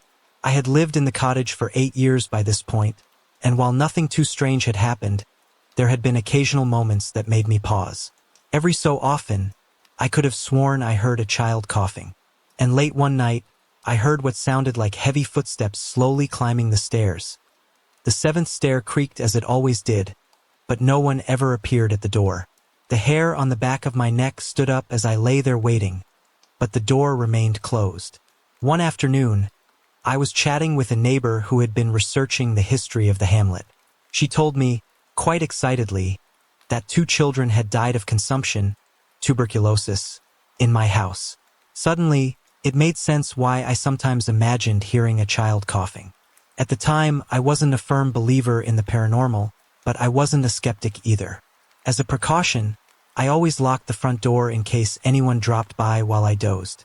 The stairs were just inside the door, so it wouldn't take much for an intruder to slip upstairs unnoticed. My friends sometimes arrived unannounced, and their young son, who was about 4, would race in and jump all over me if I was napping. If they arrived, I'd simply unlock the door and let them in. That particular afternoon, I had dozed off in my chair. When I woke up, I immediately sensed that I wasn't alone. The TV was still on, and the fire had burned low. My first thought was that my friends had arrived, though I couldn't figure out how they had gotten in since I distinctly remembered locking the door. Then, I realized the small figure standing next to me wasn't my friend's child. Imagine sitting in a chair facing the TV. To your right, angled slightly forward, stood a small person. I didn't have to turn my head to see them. Just a slight movement of my eyes to the right gave me a clear view. The child stood no more than 3 feet away, seemingly watching the TV. I couldn't see anything below its waist because it was so close to the arm of my chair, but I estimated the child to be about 3 feet tall, around 90 centimeters. What struck me most was the child's appearance. It wore a smock with a beautiful lace collar, about 5 inches wide. The front of the smock was pleated across the chest just below the collar. The child's hair was neatly brushed, covering the ears, and long enough that I couldn't see its lower edges. I had a clear side view of its delicate, pretty face, though I couldn't tell if it was a boy or a girl. The child could have easily been a young boy with long hair and a smock. The strangest part? Everything about the child was a pale lemon color. The hair, skin, and smock were all the same soft yellow hue. I watched the child for what must have been a couple of minutes, though it felt like time stood still. It stared intently at the TV, completely unmoving. I finally decided to try to make contact and turned my head to look directly at it. That was a mistake. As soon as I faced the child head-on, it began to fade away slowly until it completely disappeared. My feelings in that moment were a mixture of joy and sadness. It wasn't frightening at all, just profoundly moving. I never saw the child again. I moved out of the cottage a few years later, and though I've never met the new owners, I doubt I would tell them about the little lost child. But who knows? Perhaps they sometimes hear a faint cough echoing through the rooms, just as I did. We bought the house from friends who had lived there for almost 10 years. Having visited them often over the years, attending parties and gatherings, we were familiar with the house and its atmosphere. So, when we learned it was coming on the market, the decision to buy it was an easy one. The house always had a great atmosphere and, oddly enough, continues to have that same warmth despite the strange occurrences I'm about to share. After moving in, several months passed uneventfully. We worked on restoring the Victorian features, redecorating, and adding a small extension to the kitchen. It felt like home, comfortable and peaceful. Then one night, at exactly 3 a.m., my wife and I were startled awake by a loud thump coming from the attic above us. The noise was hard to describe, but it was something like a wardrobe tipping over. A loud, unsettling crash in the still of the night. It was enough to put the fear of God into both of us. At my wife's insistence, I grabbed a flashlight and crept upstairs to the attic. After a thorough check, I found nothing out of place. No broken windows, no displaced furniture, nothing that could explain the noise. I returned to bed, reported my findings to my wife, and we both drifted back to sleep. A few nights later, the same thing happened, another loud thump at 3 a.m. But this time, there was more. The clear, unmistakable sound of footsteps shuffling across the attic floor above us. With my heart pounding, I grabbed the baseball bat I keep in the bedroom and headed upstairs again. I flicked on the attic lights and searched each room one by one. Nothing. Just like before, nothing was out of place, and nothing could account for the sounds we had heard. Perplexed, I returned to bed. But this time, I couldn't shake the eerie feeling lingering in the air. A week later, it happened again. The loud thump and footsteps at exactly 3 a.m. This time, I didn't get up. My wife and I just lay there in silence, staring up at the ceiling, listening to the footsteps pace back and forth. It was unsettling, enough to make the hairs on the back of my neck stand up. But eventually, the noise stopped, and we fell back into a fitful sleep. We shared our experiences with friends and colleagues, and everyone agreed it was spooky and strange. But in the daylight, it was easier to shrug off. Maybe it was just the house settling, it was old after all. But the sound was so distinct, it was hard to dismiss. A few weeks later, we were having dinner with the friends who had sold us the house. As we recounted the story of the late-night bumps and footsteps, they surprised us by asking, "Did it happen around 3 a.m.? It turns out they had experienced the exact same thing several times while living there. We were shocked. But both couples agreed that while unusual and spooky, there was nothing sinister about the events. It remained a mystery, nothing more. As time passed, the 3 a.m. bumps stopped. But soon after, strange smells began to manifest in the house. Specifically the strong, unmistakable scent of pipe tobacco on the lower staircase. Neither my wife nor I smoke, and there was no one else in the house who would account for it. Then my wife saw something. One bright, sunny day, she glimpsed a dark figure at the top of the staircase. An indistinct human form that flitted out of sight as soon as she saw it. Over time, we both saw the figure on multiple occasions, though it never lingered long enough to get a clear look. Oddly, neither of us ever felt threatened. There was no feeling of dread or fear, just curiosity. The house never felt malevolent, and we were happy, raising our children in a home filled with laughter and life. Neither of us is particularly religious or prone to superstition, but we are open-minded. We were simply aware that something unusual was happening, but it didn't interfere with our day-to-day life. And so it continued, occasional sightings, strange feelings, but nothing too alarming. Until about 6 months ago. One night, at around 3 a.m., again, we were awoken by the sound of a child's footsteps running down the hallway and up the attic stairs. As we opened our eyes, we saw the figure of a small child, its hand on the banister. Having 3 young children, we naturally assumed one of them had woken up and was wandering the house. We called out their names, expecting one of them to come into our room, as they often did. But there was no response. Both of us got up and checked on the kids. All 3 were sound asleep, not faking it either. They were deep in slumber, and there was no sign that any of them had been out of bed. Yet we had clearly heard and seen a child on the stairs. After that, things quieted down again. Then, about a month ago, a friend encouraged us to host a spooky night with a medium. We were skeptical, but it sounded like fun, so we agreed. The medium told us she sensed the spirit of a small child in the house, possibly one who had died there. She said the child meant no harm but would occasionally make its presence known, especially around our kids. We found it interesting, but we didn't dwell on it. Then last night, something new happened. Just before midnight, while my wife and I were reading in bed, we heard an almighty crash from downstairs. We rushed down to find a large mirror in the back room smashed into pieces on the floor. What was strange was that the ornaments on the mantelpiece, where the mirror had hung for years, were undisturbed. The nail in the wall wasn't loose, and the mirror had fallen face up onto the floor, not onto the hearth where it logically should have fallen. An hour before the mirror smashed, I had sensed something strange in the upstairs bathroom. Just a feeling, but enough to keep me on edge as I washed my hair.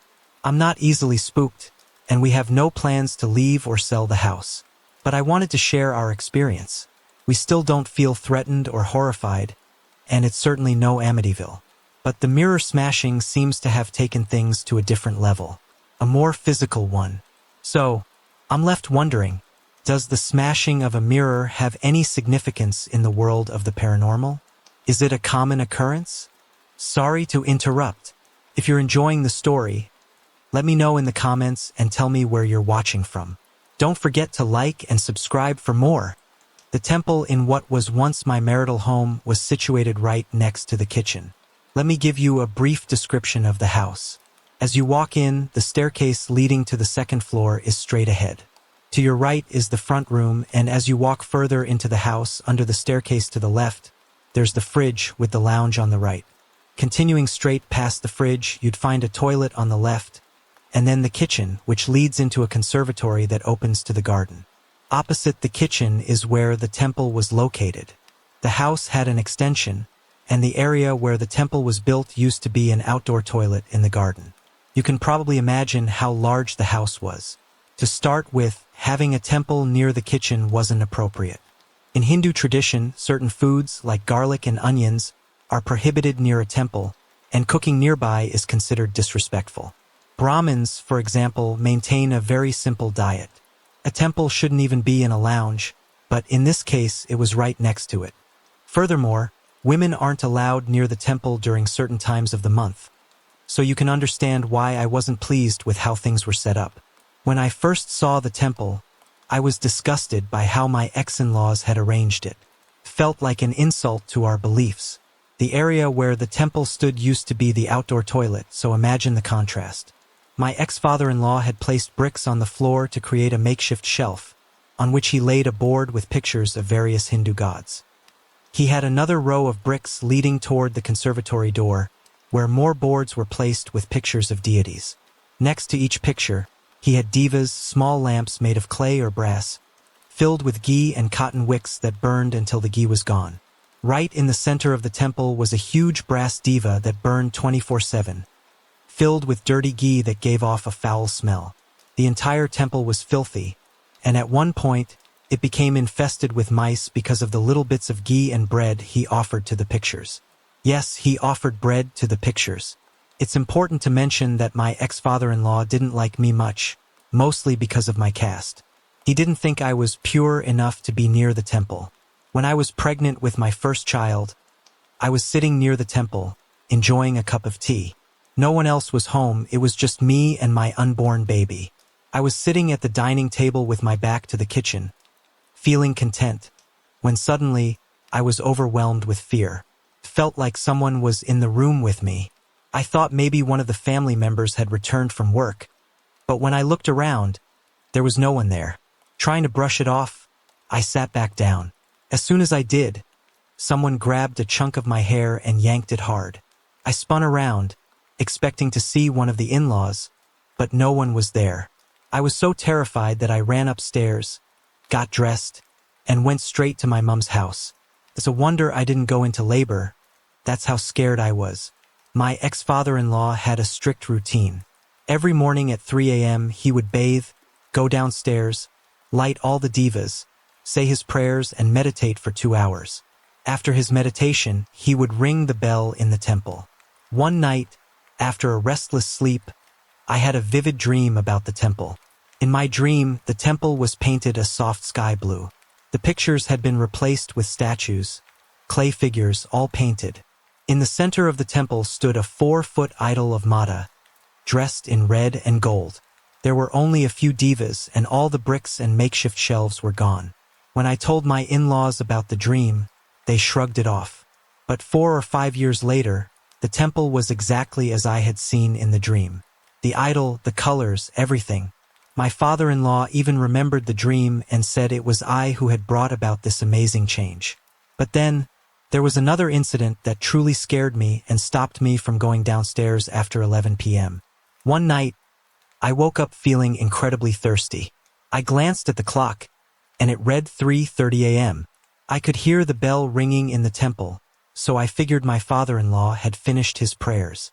I decided to go downstairs for a glass of water. As I entered the kitchen, the lights in the temple were on, and the bell was still ringing. I didn't look toward the temple. I just grabbed a glass, filled it with water, and drank. But something made me turn and look toward the temple. To my horror, there was no one there. The lights were on, the bell was ringing, but my father-in-law wasn't standing there. No one was. I panicked, threw the glass down, and bolted back upstairs. My partner had been away for a week, and my youngest was staying with his grandparents for the summer holidays. So it was just me and Inca, our kitten, all week. Normally, I hate being alone and thought I'd end up sleeping on the sofa every night.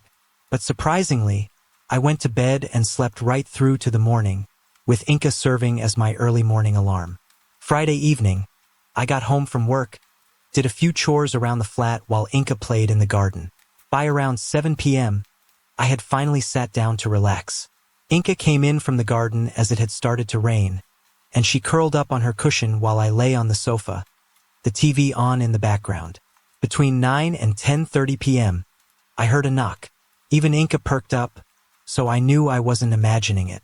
I paused and listened, but everything was quiet again. I settled back on the sofa, but then a minute later, I heard another knock. This time I got up, picked up Inca, and walked through the flat to make sure all the windows were closed. I checked my son's room, looked outside through the window, and ensured the front door was locked and chained. I even checked my bedroom. Everything was secure. I returned to the lounge, placing Inca back on her cushion, and things went quiet for about half an hour. Then I heard heavy breathing. I froze, thinking maybe it was some weird noise from the television, or perhaps Inca. But the breathing was coming from the doorway of the lounge, not from the TV or from Inca.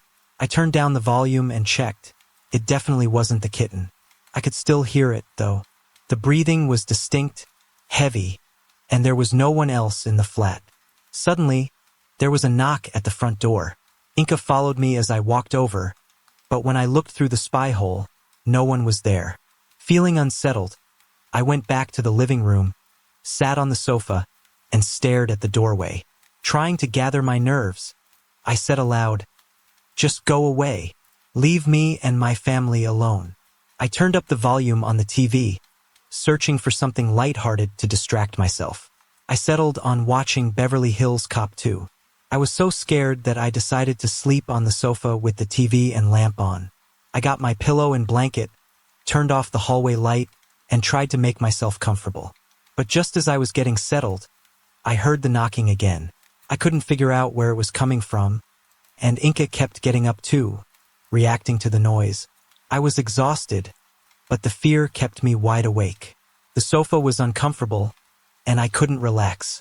Then, I heard the breathing again. This time, it was enough to get me off the sofa. I turned off the TV, grabbed Inca, switched off the lamp, and retreated to the bedroom with my pillow and blanket.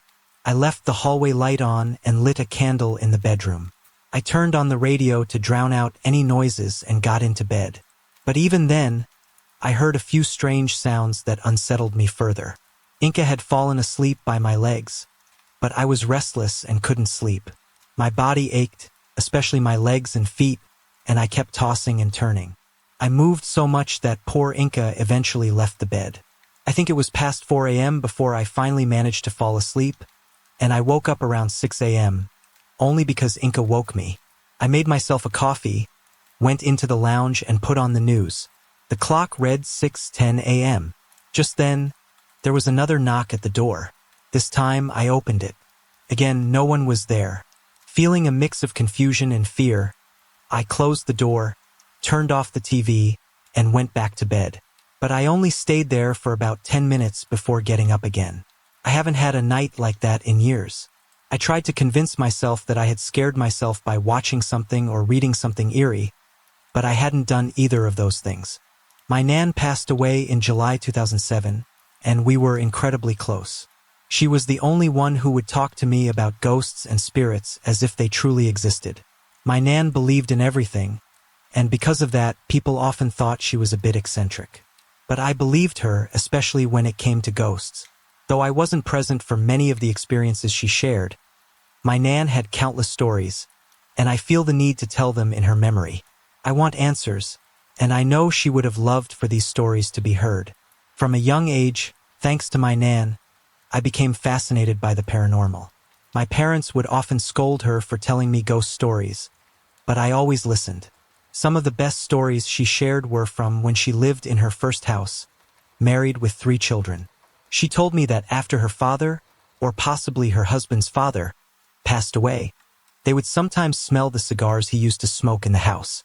It wasn't a constant thing, but it happened often enough for her to wonder if it was more than just imagination. My Nan also owned an old grandfather clock that had been passed down from her father, and it was now with my uncle. Strangely, her pet cat and dog would react to the clock's chimes as if something was disturbing them. Their fur would stand on end, the cat would hiss, and the dog would bark for about 10 minutes before everything calmed down. My Nan believed there was more to this than just coincidence. When my granddad, who I believe was involved in my previous Ouija board experience, died of a heart attack around 1999 or 2000, my Nan was devastated. She had sleepless nights, missing him terribly. My Aunt Joy, who lived with her until the day she passed away, was always there to support her. Joy, incidentally, was the one who gave me the idea to experiment with Ouija boards. One day, while visiting my Nan, she told me she had seen my granddad the previous night. She said he appeared in the doorway of her room, floating there for a few seconds, and then raised his arms before drifting upward. However, she never mentioned it again, so I'm not sure if it was something she truly believed or just a fleeting experience.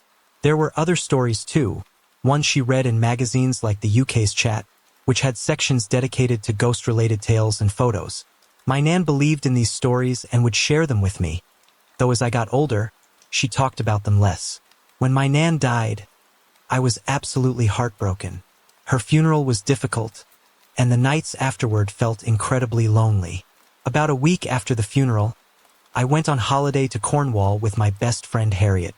We were supposed to stay for 2 weeks, but I ended up returning home after 1 week because I missed my Nan so much. I stayed with my aunt for a while after I got back, as she was also feeling alone, and my parents were in Dubai at the time. One day, I went back to my house to tidy up and put away some things. The house had been locked up for a week, and I was the first one to return. I was nervous about going inside. As I walked into the living room, which had been shut tightly, there, in the middle of the floor, was a little white feather. My mom and aunt often said that finding a white feather is a sign that someone is watching over you, so I immediately thought of my Nan. Rather than feeling sad, I felt a sense of peace. It was like she was telling me she was still with me, and I felt much more at ease in the house. For the record, the pillows in the living room weren't feather-filled, so it wasn't from those. Later that day, I found another feather upstairs. Interestingly, while my parents were in Dubai, they found a feather too. My cousins, who were also in Cornwall at the time, found a few feathers in their chalet, and my aunt discovered one in my nan's bedroom. Felt like my nan was watching over all of us. I never felt uneasy in the house after that. My nan was such a kind person that I knew she would never do anything to harm anyone. Her presence made me feel protected. A couple of strange things have happened since she passed. Earlier this year, my aunt heard a loud crash outside her bedroom late at night. She was too scared to check at the time, but in the morning, she found one of the hanging plates by her bedroom had fallen. It hadn't shattered, but the middle of the plate had slipped out from the rim. That plate had been my nan's favorite. Another time, when my aunt and her friend were talking about my nan, a large pile of books and magazines toppled over without warning. I don't think my nan is trying to scare us. I think she's simply letting us know that she's still watching over us, which I find comforting. I've never directly experienced many of the things my nan did, but I've always been curious about them. I think her stories left a lasting influence on me and perhaps made me more open or aware of the presence of ghosts. This is an experience from when I visited Stratford-upon-Avon in May 2008 for my coursework. I was with my friends Rebecca and Chris, and we were a group working on a project, which meant we had a lot of work to do. We had already completed most of it during our first visit a month earlier, so this time we had more freedom to explore and do our own thing. Since our project was about tourism, we decided to visit some tourist attractions. The place I was most excited about visiting was the Museum of Witchcraft and Wizardology. Rebecca had promised we'd go, and true to her word, we did. From the outside, it looked really interesting, and when we stepped inside, the woman at the desk was dressed as a witch. They were playing scary music, including Harry Potter soundtracks, which did make it feel a bit corny. Still, I was a little scared, and so were Rebecca and Chris. After we paid, the woman at the desk gave us a quick introduction. She mentioned that the museum was one of the most haunted buildings in Stratford and that priests and ghost hunters had visited and made contact with spirits there. She then warned us to be careful when going upstairs because there was a spirit that liked to push people. That definitely gave us some chills. We started our tour, looking at the exhibits and reading the leaflet that explained everything as we went. The museum was small, basically set up inside an old house. It had a spooky vibe, and we all felt a strange push when going up or down the stairs. Some rooms offered a lot of information and a few scares, but overall it felt a bit cheesy in hindsight. However, there was one room that really unnerved me. I couldn't explain why, but something about it freaked me out, and I didn't want to go inside. Rebecca admitted she felt it too, but Chris, being the brave one, went in first to prove there was nothing to be afraid of. After some hesitation, Rebecca and I followed him, but I was gripping Rebecca's arm so tightly because I was shaking with fear. Eventually, I started to calm down, but all three of us felt like we were being watched. The room was too dark to read the leaflet, so we wandered around a bit before I decided to leave and wait in the corridor, which felt much safer. In several rooms, there was this strange pressure, a sense of panic, though it could have just been me being scared out of my mind. I hated the feeling, and I was glad when we finally left. Afterward, we sat on a bench outside and read the booklet more closely. It contained stories about the ghosts and hauntings in almost every room. The more we read, the scarier it felt. Although we hadn't seen any ghosts ourselves, we all experienced strange sensations, and I had no desire to go back anytime soon. When I got home from the trip, I told my dad all about it and showed him the leaflets and a newsletter the museum had given us. The newsletter was quite corny, and my dad thought the whole thing was a bit of a joke. He suggested that we had probably only felt things because the woman at the museum had told the stories so convincingly. He could be right, I suppose, but I'm curious. Has anyone else been to this place and experienced anything similar? I've heard it's been on TV a couple of times, but I've never seen it. Stratford had several haunted places, some even offering spooky midnight walks, and one place didn't allow anyone under 14 without an adult because of its haunted reputation. Still, what I felt in that museum was convincing, and I can't help but wonder if it was real. This experience started after I had moved out of my parents' house. One day, while visiting them, something strange happened. I had been upstairs and heard noises, but upon investigating moments later, there was no one there. Feeling a bit spooked, I went downstairs and mentioned it to my mom. That's when she told me about a few things that had happened since I'd left. She had often seen a figure leaning over the stair banister, watching her while she worked in the kitchen.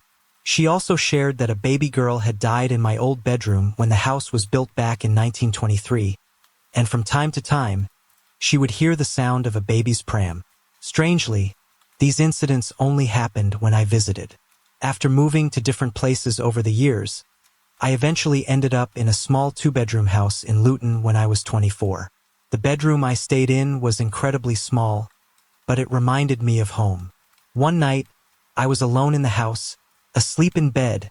I'm a light sleeper, so the slightest noise often wakes me, and I heard my bedroom door open. Then, I felt a pressure next to me, like something was sitting on the bed near my head. I woke up to find my bedroom door wide open, and the lights on in the landing. I also heard water running from the bathroom. Assuming it was my housemate, I got up, went to the bathroom, and saw both taps running. I turned them off and noticed the lights downstairs were on as well. After checking the house and finding no one there, I went into my housemate's room, but he wasn't home. At this point, I was pretty freaked out, but nothing could have prepared me for what happened the next night. In the middle of the night, I was jolted awake by the sound of a growling noise. The room was freezing cold, and I found myself unable to open my eyes. Worse, it felt like I was pinned to the bed, completely paralyzed. I had to fight to move my arms or legs, and after what felt like a massive effort, I managed to jerk my body and break free. It was terrifying, so much so that I packed my things and left as soon as I could. For 2 years, I didn't experience anything unusual. That is, until I visited my parents again during the summer holidays this year. One night, I found myself feeling restless and unable to sleep. At some point, I must have dozed off while lying on my side, but then I heard the growl again. This time, I felt something creeping next to me, right on the other side of my pillow. Once again, I was unable to move. I kept telling myself that I had to roll over, no matter how scared I was. Eventually, I managed to force myself to move, but I was too shaken to go back to sleep afterward. Thankfully, I haven't had any more experiences since that night. This all feels very sinister, and I can't figure out why this presence seems to attach itself to me. It doesn't seem friendly at all, and I'm often scared to go to sleep. During these incidents, I'm not sure whether I'm fully awake or if these are just incredibly vivid dreams, but they feel real, far too real to ignore. I've had dreams before where I thought they were real, but nothing like this. If these are just dreams, I don't want to have them anymore. If they're not, I really don't want to experience this again. I've shared my story with a few people, but most don't believe me. I hope someone out there can offer some advice or help me understand what's going on. In April 2006, I had an experience that still stays with me. I woke up to find myself standing in the middle of an enormous front yard with the greenest grass I had ever seen, stretching for miles. I had no idea where I was. Suddenly, I heard a voice behind me say, "Judy, it's me. Don't be scared." It was Chris, my brother. I tried to turn my head to see him, but I couldn't. Even though I wasn't afraid to see him, I was more curious about where I was and whose property this was. It had to be someone important, judging by how grand it looked. Chris said, "I flew you here to show you something." I asked, "Yeah, okay, but where am I?"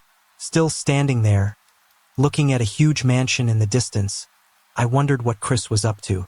He told me, "Come on, let's start walking towards the front entrance." As we walked, Chris said it was nice to see me, his voice soft and peaceful. I wanted to see his face, but for some reason I couldn't. All I caught was a glimpse of a bright white cloak flowing behind him. I thought, wow, Chris looks like he's 500 feet tall.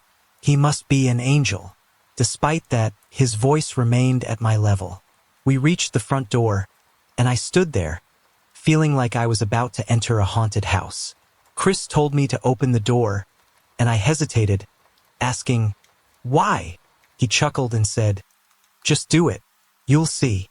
I gave in, and as I opened the door, I stood in the foyer of the mansion, wondering why he had brought me here. Chris, standing behind me, said, "See the stairs on the right? Go up.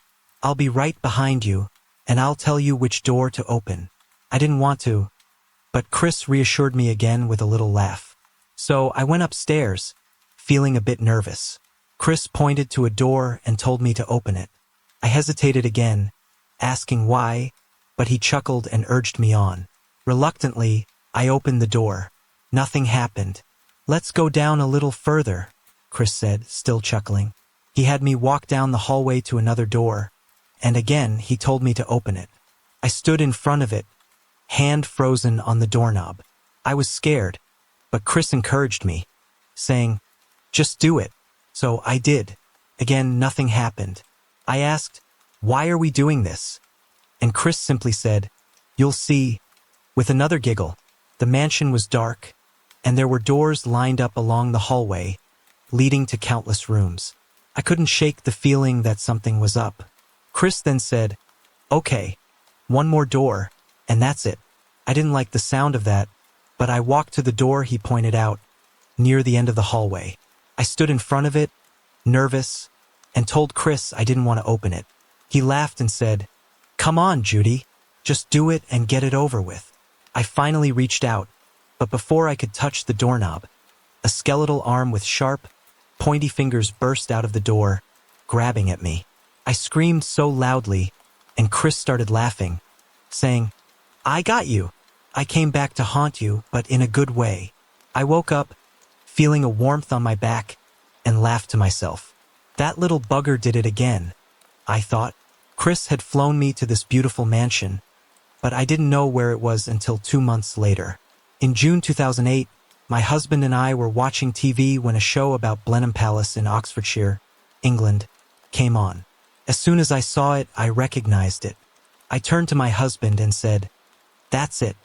That's the place Chris flew me to." He asked if I was sure, and I knew I was. It was Blenheim Palace, the same mansion from my dream. The palace wasn't a typical castle. It wasn't scary looking, just grand and elegant. I later learned that Sir Winston Churchill was born there, and a designer from Texas was giving a tour with Lady Spencer Churchill. As I watched them walk through the rooms, I realized I already knew what the inside looked like, even though I'd never been there. It hit me then. Chris must have visited Blenheim Palace during his trip to Europe. Years ago, he brought me back a souvenir from England, a silver spoon from Blenheim Palace. Couldn't believe it. It made sense that Chris would have loved the place. He was always fascinated by medieval and Victorian events, and Blenheim Palace has that history. Chris used to live in Old Walkerville, Windsor, near the estate of the Honorable Paul Martin. When he moved into his newly built home, he was diagnosed with cancer. It's unexplainable how things like that happen. But I guess you could say that Chris's haunting was a good one, just like he promised before he passed. He's still getting the best of me with his little tricks, and this night tour was his latest. Where to start? I'm optimistic when it comes to the paranormal. I'd like to believe there's an afterlife. My mom shares this belief, thinking there's something out there, while my dad is more skeptical, believing there's nothing after this life. As a family, we often watch paranormal shows together, just out of curiosity, like those with mediums or haunted places. Something happened today that scared me a bit, and I thought I'd share it. To set the scene, I was in my bedroom, which is medium-sized with laminate flooring, a bunk bed with a sofa underneath, and no mirrors. I had the ceiling light on, and I was sitting on the lower bunk, which is slightly darker because of the upper bed. I was just browsing the internet on my laptop, like I usually do. Suddenly, out of the corner of my eye, I saw a bright white circle no bigger than a few centimeters. Caught my attention immediately. As soon as I turned to focus on it, it faded away, almost drifting before disappearing entirely. It only lasted a second or two, but as it vanished, I noticed my ears were ringing, like the high-pitched sound you hear when a TV is turned on. I felt nervous and unsure, so I called down to my parents for reassurance, But I didn't leave the room right away. I sat there, scanning the space around me, feeling paranoid. My eyes were drawn to the curtains, and I saw them shimmering, as if someone had brushed against them. But there was no draft. Both the window and the door were closed tight. That's when I started to panic. I shut my laptop off and decided I needed to leave the room. Just before I did, I caught a glimpse of a small glowing white light reflected in my LCD TV, which was turned off at the time. I spun the gaming chair around to see where the light was coming from, but there was nothing there. For a moment, I thought it was my mobile phone lighting up from a text notification, but I realized I had left my phone downstairs. There was no explanation for the light. At this point, I didn't want to move, but I knew I needed to leave. I called out to my parents again, and my mom came upstairs, concerned. She asked me what was wrong, and without thinking clearly, I just said, "Nothing." I didn't know how to explain what had just happened. I left the room and went downstairs, where I used the PC to ask for advice. As for the history of the house, we're the second family to live here. The previous residents moved to a care home before we moved in, so as far as I know, no one has died here. We've lived in this house for 13 years, and we've never experienced anything paranormal before this. One thing that stands out, though, is that my grandma used to live with us for several years. She stayed in the room where I saw the strange light today. Unfortunately, there was some family upset and she eventually moved out. Not long after she left, she passed away, leaving behind a lot of unresolved issues. The only other strange experience I've had in the house happened when I was ill. I remember waking up disoriented one night, hearing a faint voice repeating something I couldn't understand. It wasn't my voice, nor anyone else's in the house. I also experienced something I can only describe as long vision, where everything appeared unnaturally close up. It was a weird experience, but I've always chalked it up to being ill or sleep-deprived. This happened about 3 times over the course of 7 years. Recently, I've been feeling stressed with university and other things, so I retreat to my room to calm down and isolate myself. But now I'm a bit afraid to stay there. Part of me wants to go back and see if it happens again, but I don't feel brave enough at the moment. I'm thinking of sleeping in the spare room for now. I am the first grandchild in our large family, and I was doted on as a child. My family adored me, especially my grandmother and her sister. They would visit just to see me, showering me with new clothes and toys. My mom often recalls how relatives would take me out without asking, returning me home with gifts. My grandmother's sister passed away in 2001. The experience I'm about to share happened almost 2 hours after she died. I remember going downstairs into the living room and looking at the clock. It was 7:30 p.m. I turned to my ex-mother-in-law and, almost as if it were instinct, I said, "In half an hour, there will be a call from the hospice saying she's passed away." Then I went into the front room to watch a film with my kids. Dead on 8 p.m., the phone rang. It was my aunt, calling to tell me my grandmother's sister had passed away. The look on my poor in-laws' faces said it all. My aunt and uncle came to pick me up. My aunt was quiet, while my uncle and I were laughing and joking in the car, trying to lighten the mood. At one point, we were even scolded by my aunt for being too loud. As we arrived at the hospice and were looking for parking, a black cat crossed our path. My aunt was unimpressed, but my uncle and I couldn't help but crack some spooky jokes. We managed to compose ourselves before entering the hospice. The three of us walked slowly to the room where my grandmother's sister, or Macy, as we called her, was laid out with close family members gathered around. I walked in, approached the bed, and was greeted by her sons, who each blessed me in the traditional Indian way by touching my head. My grandmother's face was heartbreaking to see. She looked broken. The bond between the two sisters had been so close, and you could tell she had lost her will to live. I said my farewells and quietly left the room. We left the hospice around 10 p.m., and my uncle dropped me home. As soon as I got in, I went upstairs for a shower, checked on the kids, and let my in-laws know I was back. Then I went to my bedroom. I switched on the lamp, drew the curtains, and got into bed. I felt off, which was understandable after losing a close relative. I left the lamp on and lay there, unable to sleep. Felt like hours, but in reality, It had only been a few minutes. I always sleep on the outside of the bed, never near the wall, because I'm slightly claustrophobic. That night, I tossed and turned, trying to get comfortable but failing miserably. I think we've all had those restless nights where sleep just won't come, and this was one of them. As I lay on my back staring at the ceiling, I felt the right corner of the bed sink slightly, like someone had just sat down, except that side of the bed was against the wall. I turned my head toward the corner and saw a woman dressed entirely in black, from head to toe, sitting at the edge of the bed. Her face was buried in her hands, and she was softly crying. I just lay there, staring at her. She didn't move, just sat there crying.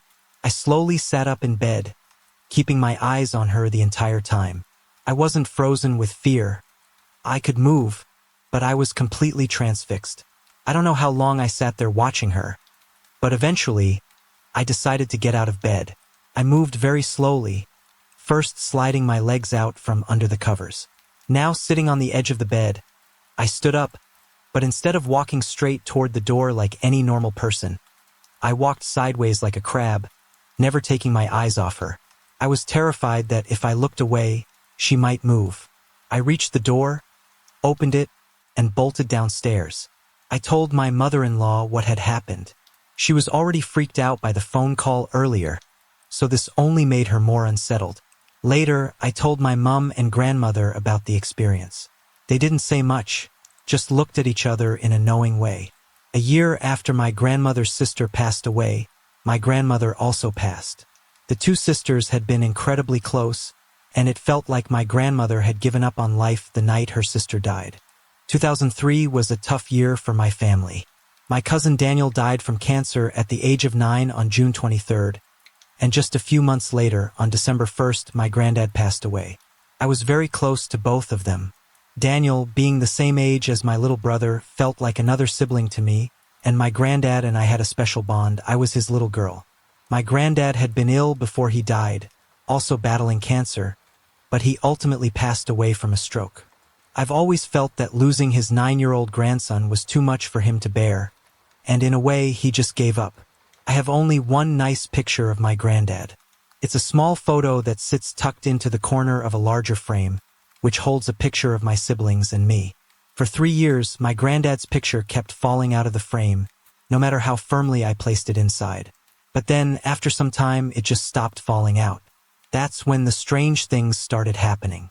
The previous tenants of our house had claimed it was haunted, but my family had always found logical explanations for the noises. For instance, the eerie sounds were often caused by the boiler or a draft from the gap under the back door. But after my granddad's picture stopped falling, things became a little harder to explain. The first odd thing was the sound of the stairs creaking. We have cats, so at first it seemed normal to assume the cats were causing the noises as they walked up and down the stairs at night. But after a few months of hearing the creaking every single night, I got out of bed one evening, determined to catch whichever cat it was. When I reached the top of the stairs, there was no cat in sight, yet the creaking continued. I was tired that night and dismissed it, heading back to bed. But a few weeks later, the creaking was much louder, so I got up again. This time, when I reached the stairs, one of our cats was sitting at the bottom, staring intently at the third step. I'm terrified of crane flies, daddy long legs, and since it was November, I thought maybe one had gotten inside, and I hurried back to my room, shutting the door behind me. A few weeks after Christmas, my sister and I talked about the noises, convincing ourselves that the house just wasn't built very well, and the creaking was due to structural issues. Now, dreaming about my granddad and Daniel isn't unusual. I was very close to them, so it happens often. But one night, I had an experience that felt different. I had been woken up by noises from outside. My house is close to some pubs, and although I couldn't remember exactly what happened in my dream, I knew I had been dreaming about my granddad. I suddenly felt an urge to go downstairs and look at his picture in the living room. Standing near the window, looking at his photo, I felt a deep sadness wash over me because he wasn't there. Tears welled up in my eyes, but I quickly brushed them away. My granddad wouldn't have liked to see me cry. I turned to the window and pulled the curtains back a little to peer outside. In the dim light, I saw 2 of my cats playing in the garden. I smiled and was about to turn away when both cats suddenly stopped playing. They looked at me, then turned their gaze upward, toward my bedroom window. I chuckled, thinking they had spotted another cat on the windowsill, and headed back upstairs. But when I entered my room, I was shocked to see that my curtains were wide open. They're heavy curtains, and I couldn't figure out how they could have moved on their own, or how the cats could have done it. I looked down into the garden, and my two cats were still staring up at the window. Feeling unsettled, I closed the curtains and went back to bed. At some point, I must have fallen asleep, but I woke up to find all four of our cats on my bed, each one staring toward the door. I looked as well, but there was nothing there. Then I heard the creaking on the stairs again. For some reason, I was suddenly overwhelmed with sadness for my granddad and started crying. As I lay there, something touched my cheek, gently wiping away my tears. And then I smelled it, my granddad's aftershave, Old Spice. The moment I smelled it, my tears stopped. Since that night, I haven't felt anything like that again, but I still hear the stairs creaking from time to time, and my granddad's picture continues to fall out of the frame at least once a week. I can't help but wonder, was my granddad really there with me that night? Or was my sadness and fear just playing tricks on me? What I'm about to share is something I believe to be real, though it's very strange and has no logical explanation, except perhaps a connection to the supernatural. These episodes started when I was around 11 or 12 years old. I'm 32 now, and to be honest, I hadn't thought much about them until recently. The first time it happened, I was just waking up in the morning.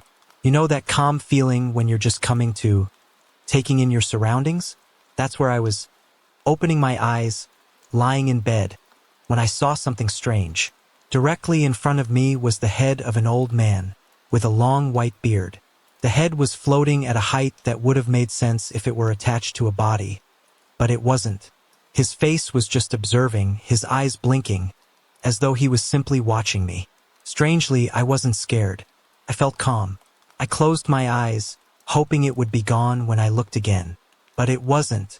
The second time I opened my eyes, it disappeared. Ever since that day, I'd sleep with the covers over my head, just to avoid seeing that same part of the room. Over time, I chalked it up to my imagination and tried to forget about it. For years, nothing happened. But 2 years ago, something similar occurred. I won't go into too much detail here, but I saw another face. This time, it was a relative. Again, I was calm throughout the experience, and once again, I brushed it off as sleep paralysis or perhaps my mind playing tricks on me as I woke from a deep sleep. Now here's where things get strange. For the past month, these visions have returned, and they've been happening frequently. I'm not sure what to make of it. My wife and I moved into a new house about 1.5 years ago, and until recently, everything had been normal. But then, one night, I had a terrible nightmare. When I woke in the middle of the night, relieved that it was just a dream, I turned over in bed to face the wardrobe, and there, right in front of me, was another vision. This time, it was like a wooden fence with a hole in it, and through the hole, an eye was peering at me. It was alive, blinking and focused on me. I was so tired at the time that I didn't react like you might expect. I didn't scream or jump out of bed. Instead, I calmly turned my head and went back to sleep. The following week, I woke up again after another nightmare. This time, I remember thinking how evil the dream was. I turned to face the wardrobe, and instead of the wooden fence, there was a scroll. A long, narrow scroll etched in black symbols.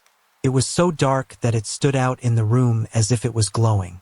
I was more awake this time, so I put on my glasses to get a better look. The symbols weren't English. They looked more like Japanese writing, though I couldn't be sure.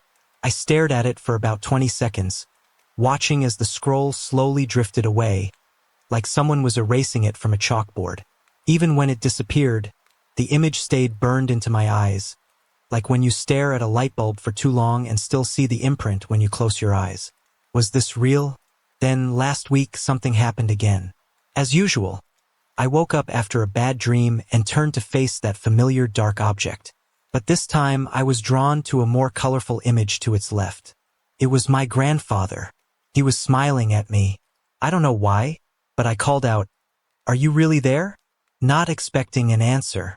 To my surprise, I heard a voice, distant but clear, as if someone was talking to me through headphones.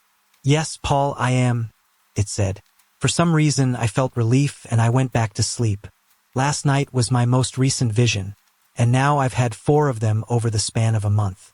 I've been trying to avoid looking toward that wardrobe at night, but somehow, I always end up glancing in that direction when I wake up, almost as if I'm expecting something. I had the covers over my face, leaving just a small section of the wall visible, and there it was in that corner. This time I flinched. It was another set of symbols, etched in black, but this time it looked like a series of moon shapes, like this.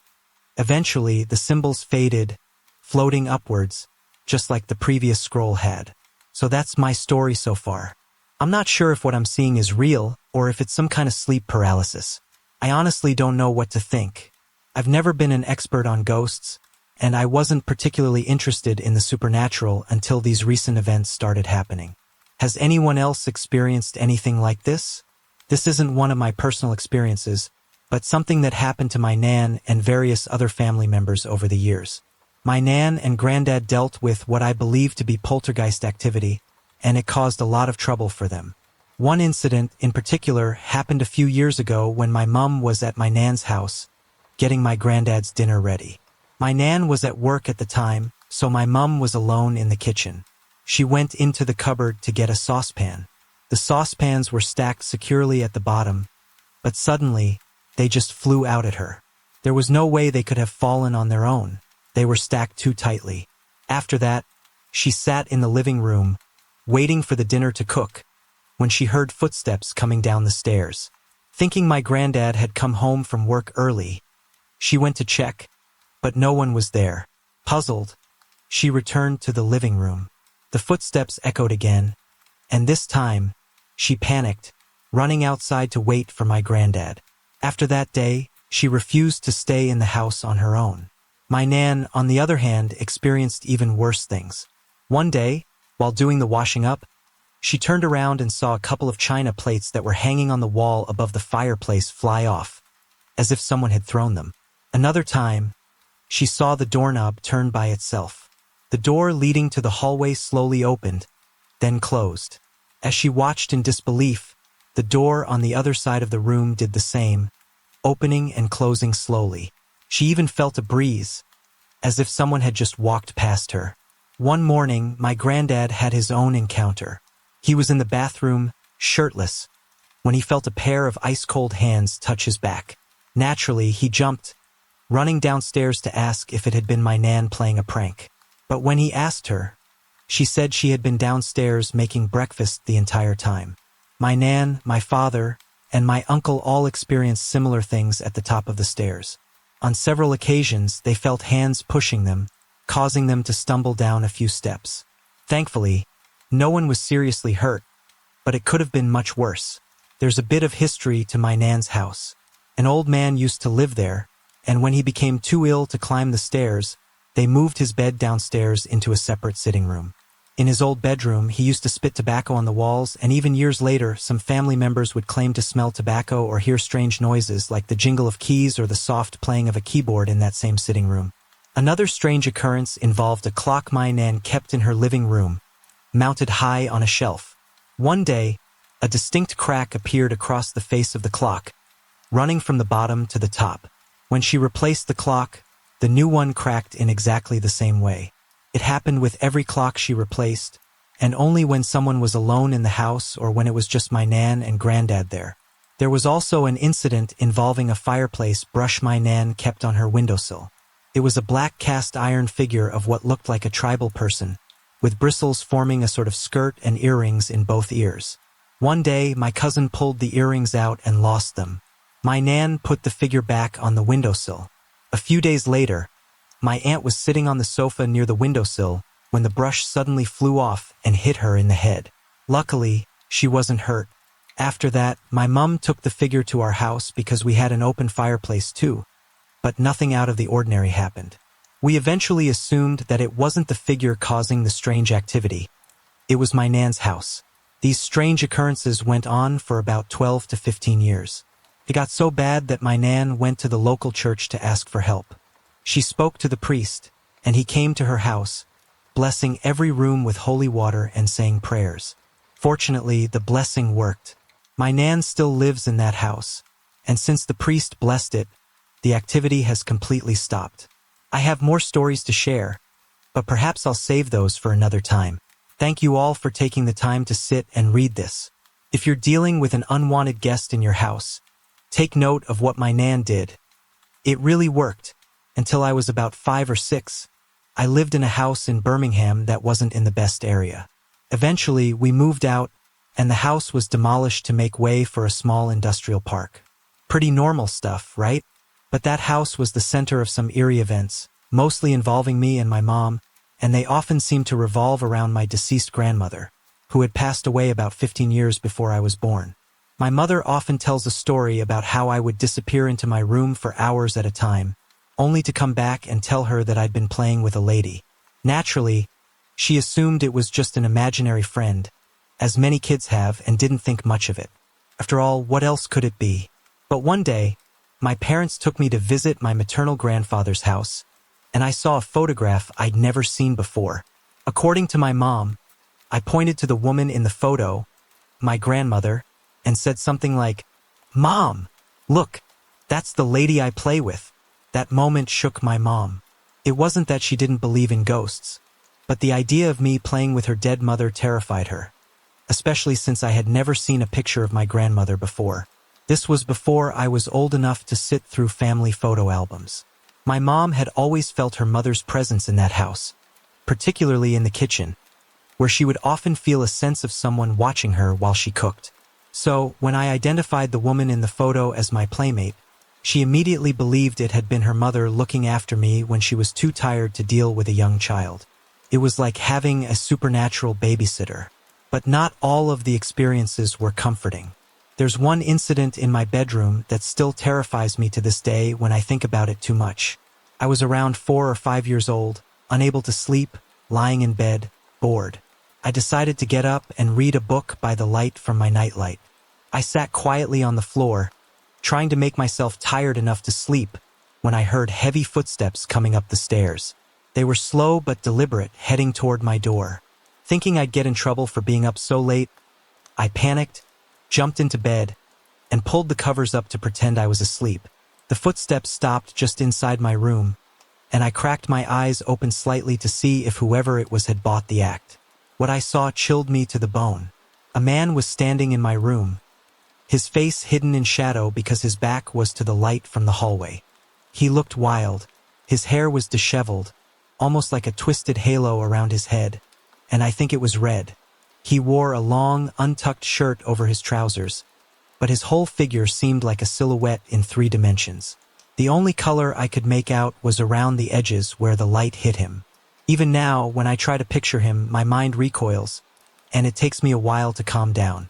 Instinctively, I did the one thing every child knows will protect them. I pulled the duvet over my head. I curled up into the smallest ball I could manage and made my breathing as quiet as possible. My heart pounded in my chest as I prayed that whatever that thing was wouldn't come closer.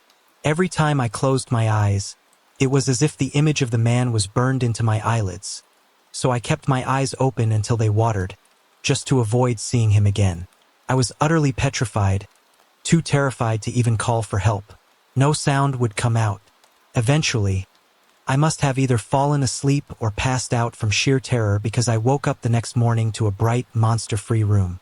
Trying to calm my nerves, I convinced myself that I had imagined it and that maybe it had just been one of my parents checking on me.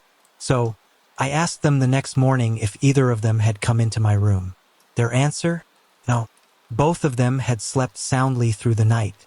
That experience haunted me for years. I couldn't sleep without the duvet over my head until I was 15, and even now, I imagine a protective shield around me every night before I sleep, no matter how tired I am. I have 3 wind chimes and 3 dream catchers positioned in a triangle around my bed. Even if they don't actually protect me from ghosts or monsters, they give me some peace of mind and help me sleep. I still can't decide how I feel about that old house being demolished. On one hand, it feels like a piece of my history was lost when it was torn down, but on the other hand, I'm relieved that no one else has to experience the terror I did. maybe I'll never figure out how I really feel about it. First, let me clarify that although I sometimes have a sixth sense, it doesn't mean I'm an expert on ghosts, spirits, or even predicting the future. What I can do is sense certain things happening around close friends or family members. Now, on to my story. I was at the local swimming pool, enjoying some fun with my 10-year-old daughter, Kaylee. We were splashing around, laughing, and making the most of our time together in the water. It was a relaxed, happy afternoon. After a couple of hours, the pool closed to the public, and everyone was supposed to leave. However, since Kaylee and I are related to the lifeguard, we had a special pass that allowed us to stay a bit longer, until 5 p.m. to be exact. With the adults' pool now empty, I thought it would be a good opportunity for me to swim a few laps. I'm a strong and fast swimmer, so I headed to the deep end for a solo swim while Kaylee stayed in the juniors' pool. As I swam to the halfway point of the pool, I suddenly felt a splash on my back. It wasn't the usual splash from my own swimming strokes. My feet were under the water the whole time, so it couldn't have been me. I turned around quickly, but there was no one there. What I did see, though, was a shadow about 3 meters away, reflected on the opposite wall. There was no logical explanation for it, but I tried to brush it off, thinking maybe I was imagining things. I carried on swimming, convincing myself it was just one of those strange moments where your mind plays tricks on you. But as I reached the 3/4 mark, it happened again. Another splash. This time, when I looked behind me, the water was perfectly still. The shadow was gone. At this point, I started feeling uneasy. Something wasn't right. I called out to Kaylee, "Come on, sweetie, it's time to go. We've been here long enough." "Mom, you promised we'd stay until 5 o'clock, and that's still half an hour away," she pleaded. "Please, Mom." "I've changed my mind, Kaylee. We'll come back on Friday," I told her, trying to keep my voice calm but firm. Once I reached the showers, I turned the power shower to the 4th hottest setting and started rinsing off. I didn't touch the shower head again after that. When I finished, I moved to the hair drying section, which was right next to the showers. But something, maybe my sixth sense, made me feel uneasy about the shower head. As I began drying my hair, I kept a wary eye on it. That's when it happened. Without warning, the shower head burst with freezing cold water. I ran over to turn it off and saw that the temperature dial was still set to the 4th hottest level. There was no reason for the water to be so cold. I tried to shake off the feeling that something unnatural was going on, but deep down, I knew better. I kept drying my hair, moving to a section further away from the showers, trying to avoid whatever spirit might be stirring things up. I didn't want to provoke it. After I finished, I checked on Kaylee, who was still in the shower. Something told me not to go in. I had a strong sense that the spirit wasn't interested in her. It was focused on me. I waited until she was ready, and we left the pool as quickly as possible. As I stepped outside, a wave of relief washed over me. Whatever had been in that pool or shower room, I was glad to leave it behind.